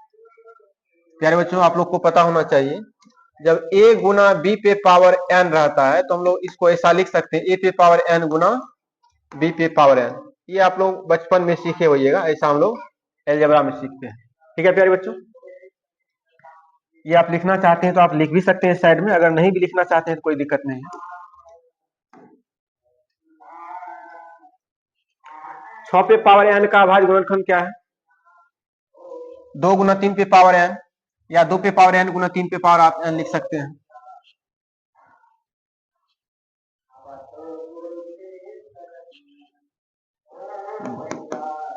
इस प्रकार हम लोग क्या देख पा रहे हैं, इस प्रकार 6 पे पावर n का अभाज्य गुणनखंड में 6 पे पावर n का अभाज्य गुणनखंड में 2 गुना 5 पे पावर n का रूप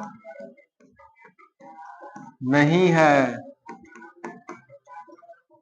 और आपको पता है कोई भी संख्या जीरो पे समाप्त तब होता है जब उसका रूप में कम से कम एक बार क्या आना चाहिए, दो गुना पांच आना चाहिए, तभी वो हमारा संख्या क्या होगा, शून्य पे समाप्त होगा, अदरवाइज वो संख्या हमारा शून्य पे समाप्त नहीं होगा।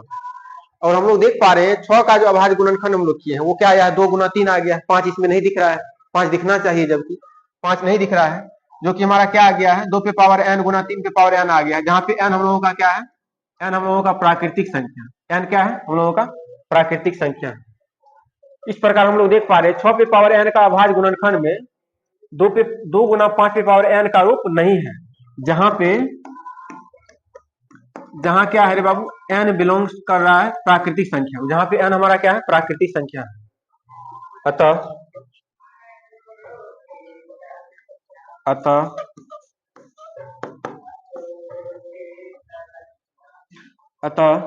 n की जगह कोई भी प्राकृतिक संख्या आप रख सकते हैं। जैसे मान लीजिए 1 रखेंगे, 1 रखेंगे तो हमारा ऐसा ही रूप आ जाएगा, 2 गुना 5 आ जाएगा। 2 रखेंगे तो यहाँ पे 2 लग जाएगा, 2 का भी स्क्वायर हो जाएगा, 5 का भी स्क्वायर हो जाएगा।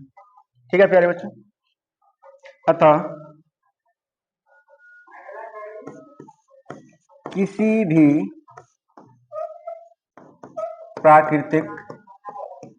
प्राकृतिक संख्या n के लिए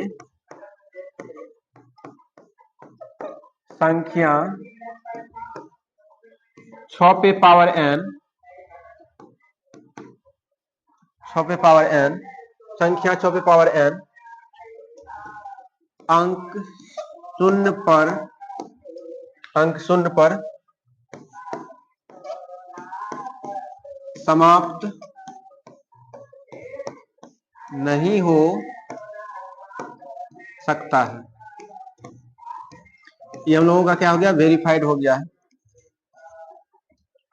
प्यारे बच्चों, आपको अच्छे से हम समझाने का कोशिश किया है। यहाँ देखो, ये बहुत ही इंपॉर्टेंट क्वेश्चन है। कह रहा है जांच कीजिए कि क्या किसी प्राकृतिक संख्या n के लिए संख्या 6 पे पावर n अंक 0 पर समाप्त हो सकती है क्या। तो प्यारे बच्चों नहीं हो सकता। क्यों नहीं हो सकता, उसका कारण आपको हम समझाएं।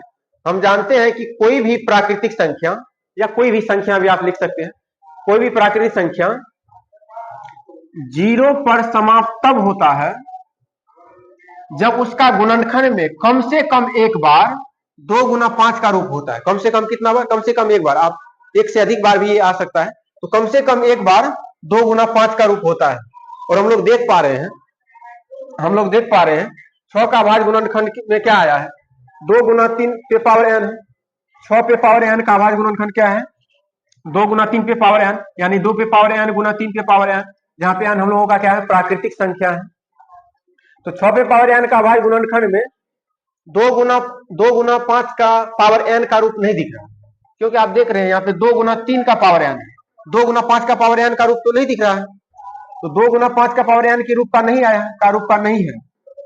अतः किसी भी प्राकृतिक संख्या n के लिए n का मान यदि हम लोग कुछ भी रख दे, यहाँ पे इसमें यदि हम लोग n की जगह कुछ भी प्राकृतिक संख्या रख दे, 1 2 3 4 5 6 7 8 कुछ भी रख दें, अतः किसी भी प्राकृतिक संख्या n के लिए संख्या 6 पे पावर n अंक हमारा 0 पर समाप्त नहीं हो सकता है।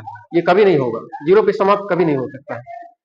और आशा करते हैं ये प्रूफ भी आपको अच्छे से समझ में आया होगा। हम लोग नेक्स्ट क्वेश्चन देखेंगे। एक बार आप स्क्रीनशॉट ले लीजिए।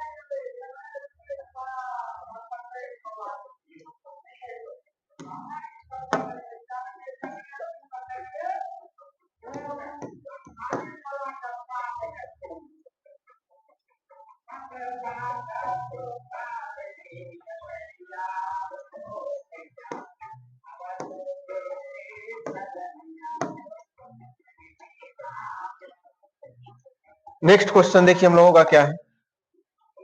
अब देखिए यहाँ पे क्या कहा गया है, कहा जा रहा है व्याख्या कीजिए कि संख्या ये और संख्या ये भाज्य संख्याएं हैं। कहा ये दोनों संख्या भाज्य संख्या है, इसका आपको व्याख्या करना। ठीक है प्यारे बच्चों, तो देखिए इसका भी हम लोग व्याख्या करेंगे। क्वेश्चन एक बार आप पढ़ लीजिए। कहा गया है व्याख्या कीजिए कि संख्या इतना और संख्या इतना भाज्य संख्याएं हैं, और ये भाज्य संख्या और क्यों है, कारण भी बताना। ठीक है प्यारे बच्चों, बहुत ही हल्का है। इसका भी हल हम लोग देखेंगे।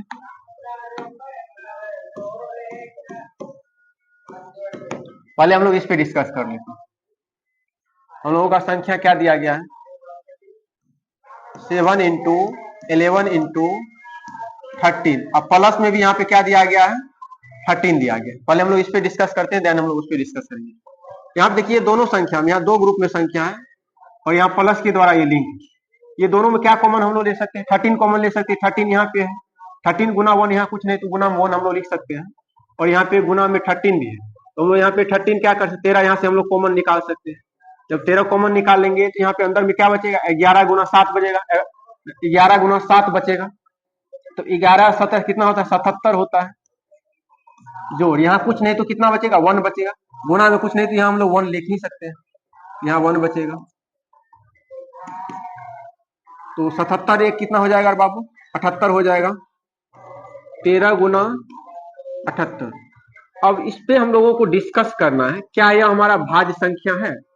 जरा आप लोग बताइए, ये भाज्य संख्या है क्या, ये भाज्य संख्या है। क्यों है ये भाज्य संख्या, क्योंकि देखिए ये जो संख्या है पूरा का पूरा, ये संख्या ये हमारा 1 से भी पूरा का पूरा कटेगा। और भाज्य संख्या होने के लिए मोर देन 2 फैक्टर होना चाहिए, 2 से अधिक गुणनखंड होना चाहिए। आज इसका देखते हैं हम लोग 2 से अधिक गुणनखंड है या नहीं। देखिए इसका एक गुणनखंड तो 1 होगा ही होगा। इसका दूसरा गुणनखंड यहाँ पे हम लोग देख पाए, पूरा संख्या का हम बात करें, पूरा मल्टीप्लाई करेंगे तो एक संख्या हमारा बन जाएगा। तो इसका दूसरा गुणनखंड एक 13 हम लोगों को नजर आ रहा है। यहाँ तीसरा गुणनखंड भी हम लोगों को नजर आ रहा है, जो कि कितना है, 78 है। एक चौथा गुणनखंड भी नजर आ रहा है हम लोगों को, जो कि क्या है, 13 गुना 78। ये दोनों संख्या को गुणा करेंगे, जो भी रिजल्ट आएगा उस संख्या से भी इसमें पूरा पूरा भाग जाएगा। ये दोनों को मल्टीप्लाई जब करेंगे तो एक संख्या बनेगा, जो भी संख्या बनेगा उस संख्या से भी इसमें पूरा पूरा भाग जाएगा। तो यहाँ हम लोग देख पा रहे हैं इसका जो गुणनखंड हम लोग अभी देख रहे हैं, 4 गो गुणनखंड तो यहीं पे हम लोगों को दिख रहा है, और भी कुछ हो सकता है, होगा। तो यहाँ पे देखिए हम लोग देख लिए, यहाँ पे इसका जो गुणनखंड, ये जो संख्या है हमारा, इसका गुणनखंड क्या है, 2 से अधिक है। जब भी किसी संख्या का कम से कम 3 गुणनखंड होता है तो वो हमारा क्या कहलाता है, भाज्य संख्या कहलाता है। कम से कम भाज्य संख्या होने के लिए कम से कम 3 गुणनखंड होना चाहिए, 3 से अधिक भी हो सकता है। यहाँ पे हम लोगों को अभी 4 गुणनखंड तो वैसे डायरेक्ट दिख रहा है, 4 से अधिक भी हो सकता है या नहीं भी हो सकता है। ठीक है प्यारे बच्चों, तो यहाँ पे हम लोग देख पा रहे हैं ये जो हमारा संख्या है, इसका क्या है, 2 से अधिक गुणनखंड हो रहा है। जब भी किसी संख्या का 2 से अधिक गुणनखंड होता है तो वो हमारा भाज्य संख्या कहलाता है। क्या कहलाता है, भाज्य संख्या। और आपको पता है अभाज्य संख्या होने के लिए केवल 2 गुणनखंड चाहिए, 2 होगा तभी अभाज्य कहलाएगा। यहाँ भाज्य संख्या का बात हो रहा है, भाज्य में मिनिमम 3 को होना ही चाहिए, 3 से अधिक भी है तो कोई दिक्कत की बात नहीं है। ये हम लोग लिखेंगे अतः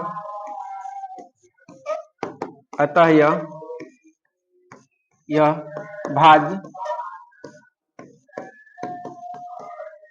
भाज्य संख्या है,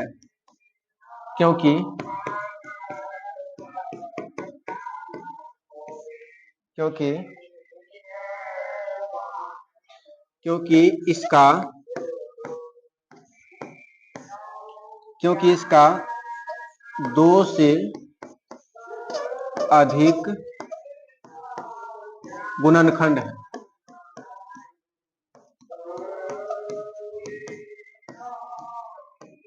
कारण भी बता दी, क्योंकि इसका 2 से अधिक गुणनखंड है। जब भी किसी संख्या का 2 से अधिक गुणनखंड होता है तो वो संख्या हमारा क्या कहलाता है, भाज्य संख्या कहलाता है। अब इसमें भी देखिए, इसमें देखिए क्या दिया गया है, 7 गुना 6 गुना 5 गुना 4 गुना 3 गुना 2 गुना 1। अब प्लस में कितना है, 5 है। प्लस में कितना है, अब 5 इसमें भी है। यहाँ देखिए, यहाँ भी संख्या 2 ग्रुप में बटा हुआ है। अब बीच में ये संख्या हमारा प्लस के द्वारा लिंक है। यहाँ कुछ नहीं तो हम लोग 1 मल्टीप्लाई कर ही सकते हैं। यहाँ देखिए ये दोनों ग्रुप में हम लोग क्या कॉमन निकाल सकते हैं, एक ग्रुप हमारा यहाँ तक है, दूसरा ग्रुप ये है।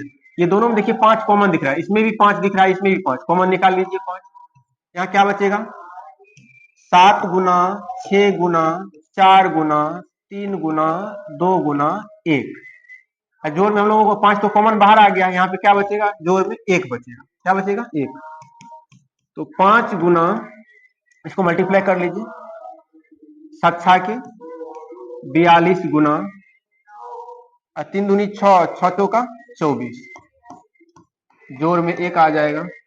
हम लोग गुना करते हैं, 42 गुना 24 कितना होता है? 42 गुना 24, 4 दूनी 8, 4 चौका 16, 2 दूनी 4, 4 दूनी 8, यहाँ 8 बचेगा, 8 आ जाएगा। 6 4 10 का 0 हासिल, 1 8 1 9 1 10। तो यहाँ हम लोगों को संख्या जो आ गया है, कितना आ गया है? 8, 6 4 10 का 0 हासिल 1 8 1 9 1 10। यहाँ पे हम लोगों को क्या दिख रहा है? 5 गुना 1000, 1008, जोड़ेंगे इसमें 1, ये कितना हो जाएगा हम लोगों का? 5 गुना 1009 हो जाएगा। इसमें भी देखिए, यहाँ भी हम लोगों को 3 को गुणनखंड तो यहाँ पे डायरेक्ट हम लोगों को दिख ही रहा है। इसका एक गुणनखंड क्या है? 1 है। दूसरा गुणनखंड 5 दिख रहा है। तीसरा गुणनखंड क्या दिख रहा है? 1009 दिख रहा है। चौथा गुणनखंड यहाँ पे हम लोगों को नजर आ रहा है 5 गुना 1009। ठीक है प्यारे बच्चों, ये दोनों संख्या जब मल्टीप्लाई होगा तो ये संख्या भी खुद इसका गुणनखंड कहलाएगा। तो ये भी हमारा क्या कहलाएगा? भाज्य संख्या कहलाएगा। यहाँ लिखेंगे, अतः यह भाज्य संख्या है। कैसा संख्या है? भाज्य संख्या है, क्योंकि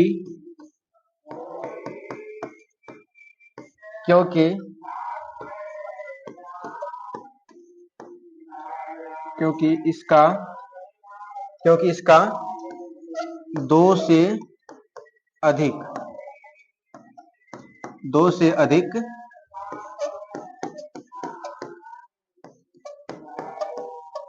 गुणनखंड है। यह एक भाज्य संख्या क्यों है? क्योंकि इसका 2 से अधिक गुणनखंड है। जब भी किसी संख्या का 2 से अधिक गुणनखंड होता है, 2 से अधिक का मतलब 3 गुणनखंड, 4 गुणनखंड या 5 गुणनखंड या उससे अधिक गुणनखंड होता है, वो संख्या हमारा भाज्य संख्या कहलाता है। तो प्यारे बच्चों, ये दोनों भाज्य संख्या क्यों है, इसका कारण भी आपको हम समझाए हैं। एक बार इसका आप लोग स्क्रीनशॉट ले लीजिए।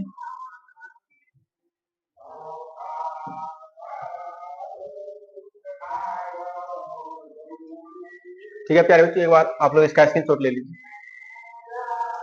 अब लोग लास्ट क्वेश्चन देखेंगे हम लोग। आइए प्यारे बच्चों, अब हम लोग 7वां नंबर क्वेश्चन को समझते हैं। 7वां नंबर क्वेश्चन क्या है, पहले हम लोग क्वेश्चन को समझ लेते हैं। किसी खेल के मैदान के चारों ओर एक वृत्ताकार पथ है। ठीक है प्यारे बच्चों, किसी खेल के मैदान के चारों ओर एक वृत्ताकार पथ है। यही मान लीजिए हमारा खेल का मैदान है, रेड कलर में जो दिख रहा है, इसके चारों ओर एक वृत्ताकार पथ बनाओ, रास्ता बनाओ। ठीक है प्यारे बच्चों, चारों एक वृत्ताकार पथ है, रास्ता है। इस मैदान का एक चक्कर लगाने में सोनिया को 18 मिनट लगता है। सोनिया एक गर्ल्स का नाम है, इसको इस मैदान का एक चक्कर कंप्लीट करने में, पूरा करने में 18 मिनट का समय लगता है। ठीक है प्यारे बच्चों, जबकि 18 मिनट सोनिया को लगते हैं, जबकि इसी मैदान का एक चक्कर लगाने में रवि को 12 मिनट लगते हैं। रवि को इसी मैदान का एक चक्कर लगाने में उसको कितना समय लगता है? 12 मिनट का समय लगता है। फिर देखिए हमसे क्या पूछा जा रहा है। मान लीजिए वे दोनों एक ही स्थान, अब कहा जा रहा है वे दोनों एक ही स्थान, और देखिए आगे क्या कहा गया, और एक ही समय, एक ही स्थान, एक ही समय पर चलना प्रारंभ करके एक ही दिशा में चलते हैं। अब देखो, एक ही स्थान से दोनों एक ही स्थान से एक ही समय में और एक ही दिशा में चलना प्रारंभ करते हैं। ठीक है प्यारे बच्चों, मान लीजिए वे दोनों एक ही स्थान और एक ही समय पर चलना प्रारंभ करके एक ही दिशा में चलते हैं। कितने समय बाद वे पुनः प्रारंभिक स्थान पर मिलेंगे?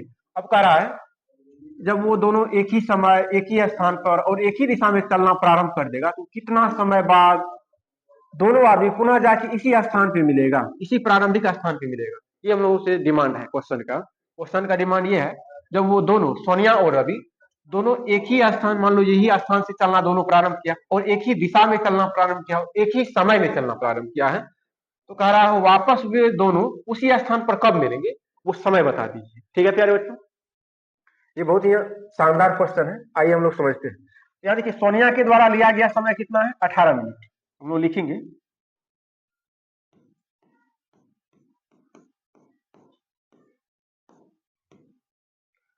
सोनिया के द्वारा, सोनिया को एक चक्कर में कितना समय लगा? 18 मिनट। सोनिया को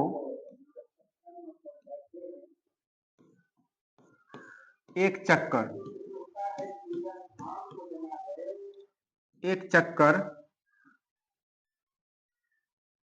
चक्कर लगाने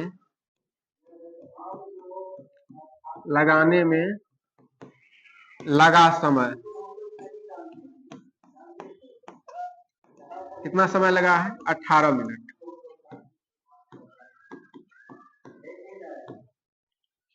फिर देखो रवि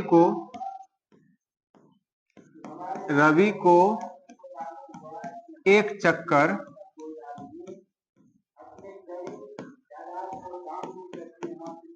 लगाने में लगा समय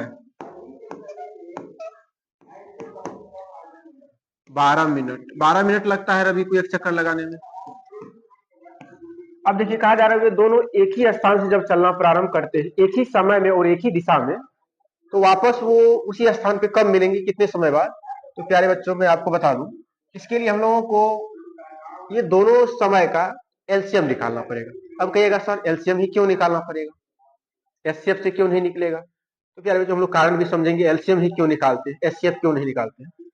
तो प्यारे बच्चों वे दोनों एक ही स्थान पर, इस प्रकार वे दोनों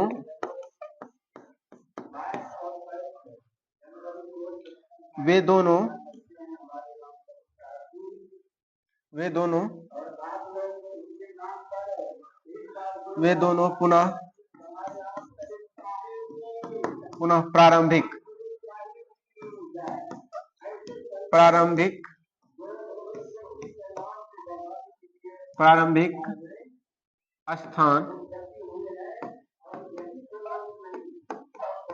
स्थान पर एलसीएम, किसका एलसीएम? 18 और 12।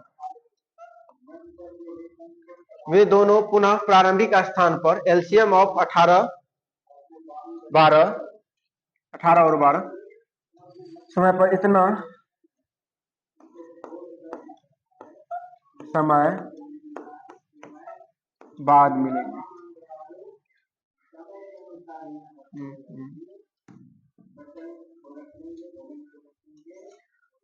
इस प्रकार वे दोनों पुनः प्रारंभिक स्थान पर एलसीएम इतना समय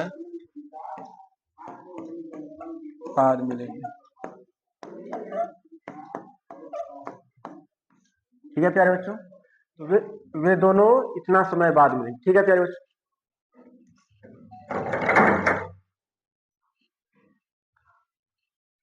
अब देखिए एलसीएम निकालने के लिए तो आप लोगों को आता होगा, तो हम लोग एलसीएम निकालेंगे 18 और 12 का। आगे बढ़े।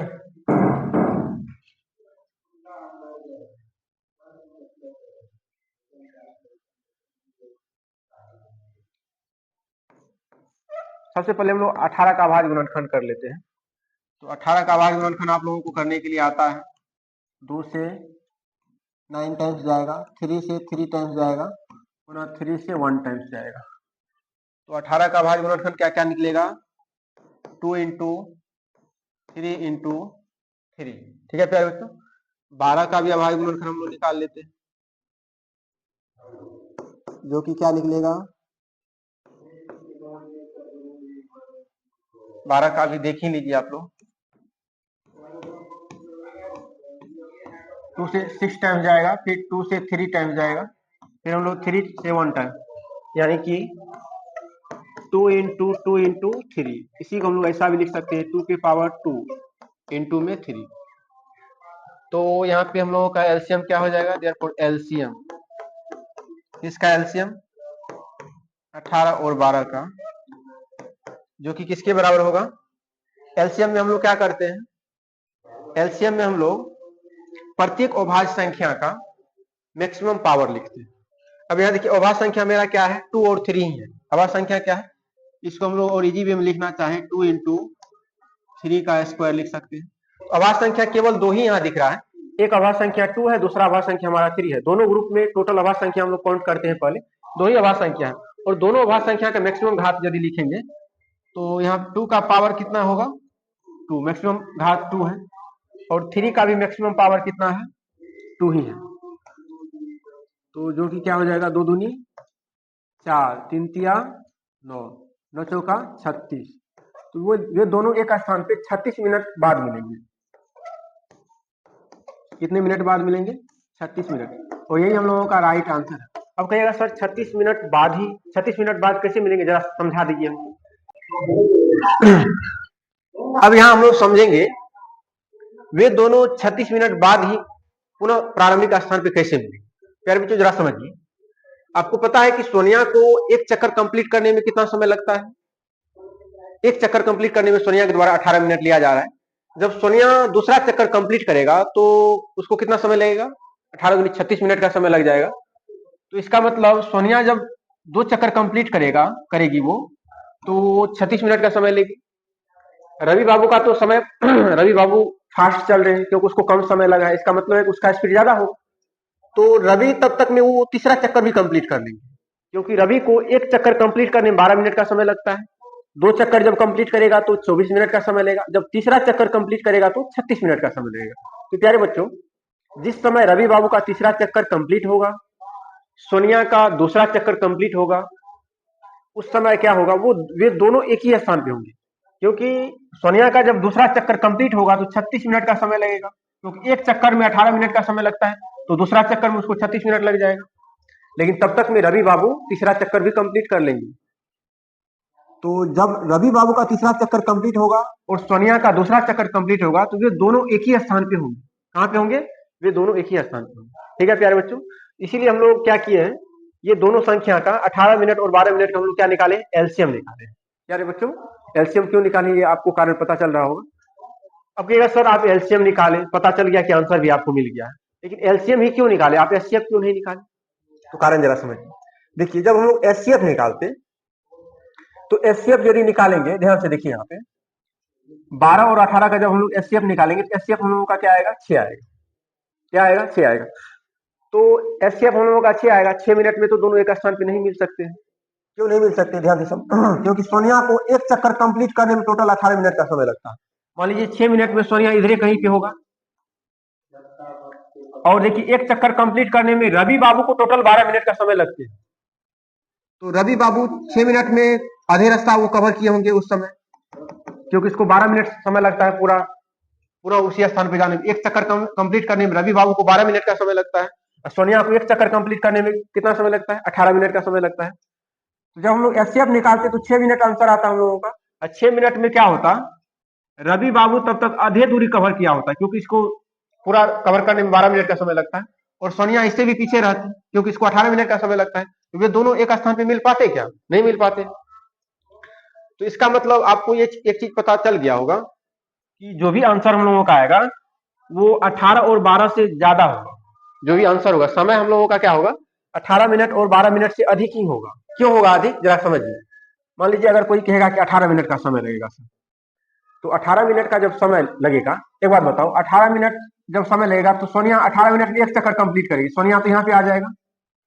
लेकिन 18 मिनट में रवि बाबू कितना कवर कर लेगा, एक चक्कर पूरा लगा लेगा, फिर वो आधा चक्कर भी कंप्लीट कर लेगा, क्योंकि रवि बाबू को एक चक्कर लगाने में तो 12 मिनट का समय लगता है, और 6 मिनट एक्स्ट्रा और चलेगा कि आधा दूरी और ना कवर कर लेगा। तो वे दोनों एक स्थान पे मिलेंगे क्या, नहीं मिलेंगे, क्योंकि रवि बाबू का 1.5 चक्कर तब तक कंप्लीट हो जाएगा। तो आज क्वेश्चन का डिमांड है कि वे पुनः प्रारंभिक स्थान पे वे दोनों कब मिलेंगे। तो दोनों को जब पता करना है कि प्रारंभिक स्थान पे कब मिलेंगे, तो इस क्वेश्चन में हम लोगों को क्या निकालना पड़ेगा, एलसीएम निकालना पड़ेगा। ठीक है प्यारे बच्चों, तो ना तो हमारा 18 आंसर होगा, ना ही हमारा 12 मिनट आंसर हो सकता है। अब कहिएगा सर 12 मिनट आंसर होगा, 12 मिनट भी नहीं हो सकता है। क्यों नहीं होगा, जरा समझो। 12 मिनट में क्या होगा, रवि बाबू का एक चक्कर कंप्लीट होगा, लेकिन 12 मिनट में सोनिया जो है, सोनिया तब तक उसका पूरा चक्कर कंप्लीट भी नहीं होगा, वो इधर कहीं होगी, नहीं होगी, क्योंकि सोनिया को पूरा चक्कर कंप्लीट करने में 18 मिनट का समय लगेगा। क्योंकि आपका क्वेश्चन का डिमांड ये है कि ये इसी स्थान पे वे दोनों कब मिलेंगे, पुनः फिर से वे दोनों इसी स्थान पे कब मिलेंगे। क्वेश्चन का डिमांड ये है। जब आप 12 मिनट आंसर बोलिएगा तो 12 मिनट में तो रवि बाबू तो यहाँ पहुंच जाएंगे, लेकिन सोनिया दीदी यहाँ तक नहीं पहुंच पाएगी। ठीक है प्यारे बच्चों, तो एलसीएम ही क्यों निकाले ये आपको कारण भी पता चल गया है। तो यहाँ से आगे हम लोग नेक्स्ट वीडियो में पढ़ेंगे। तब तक के लिए धन्यवाद।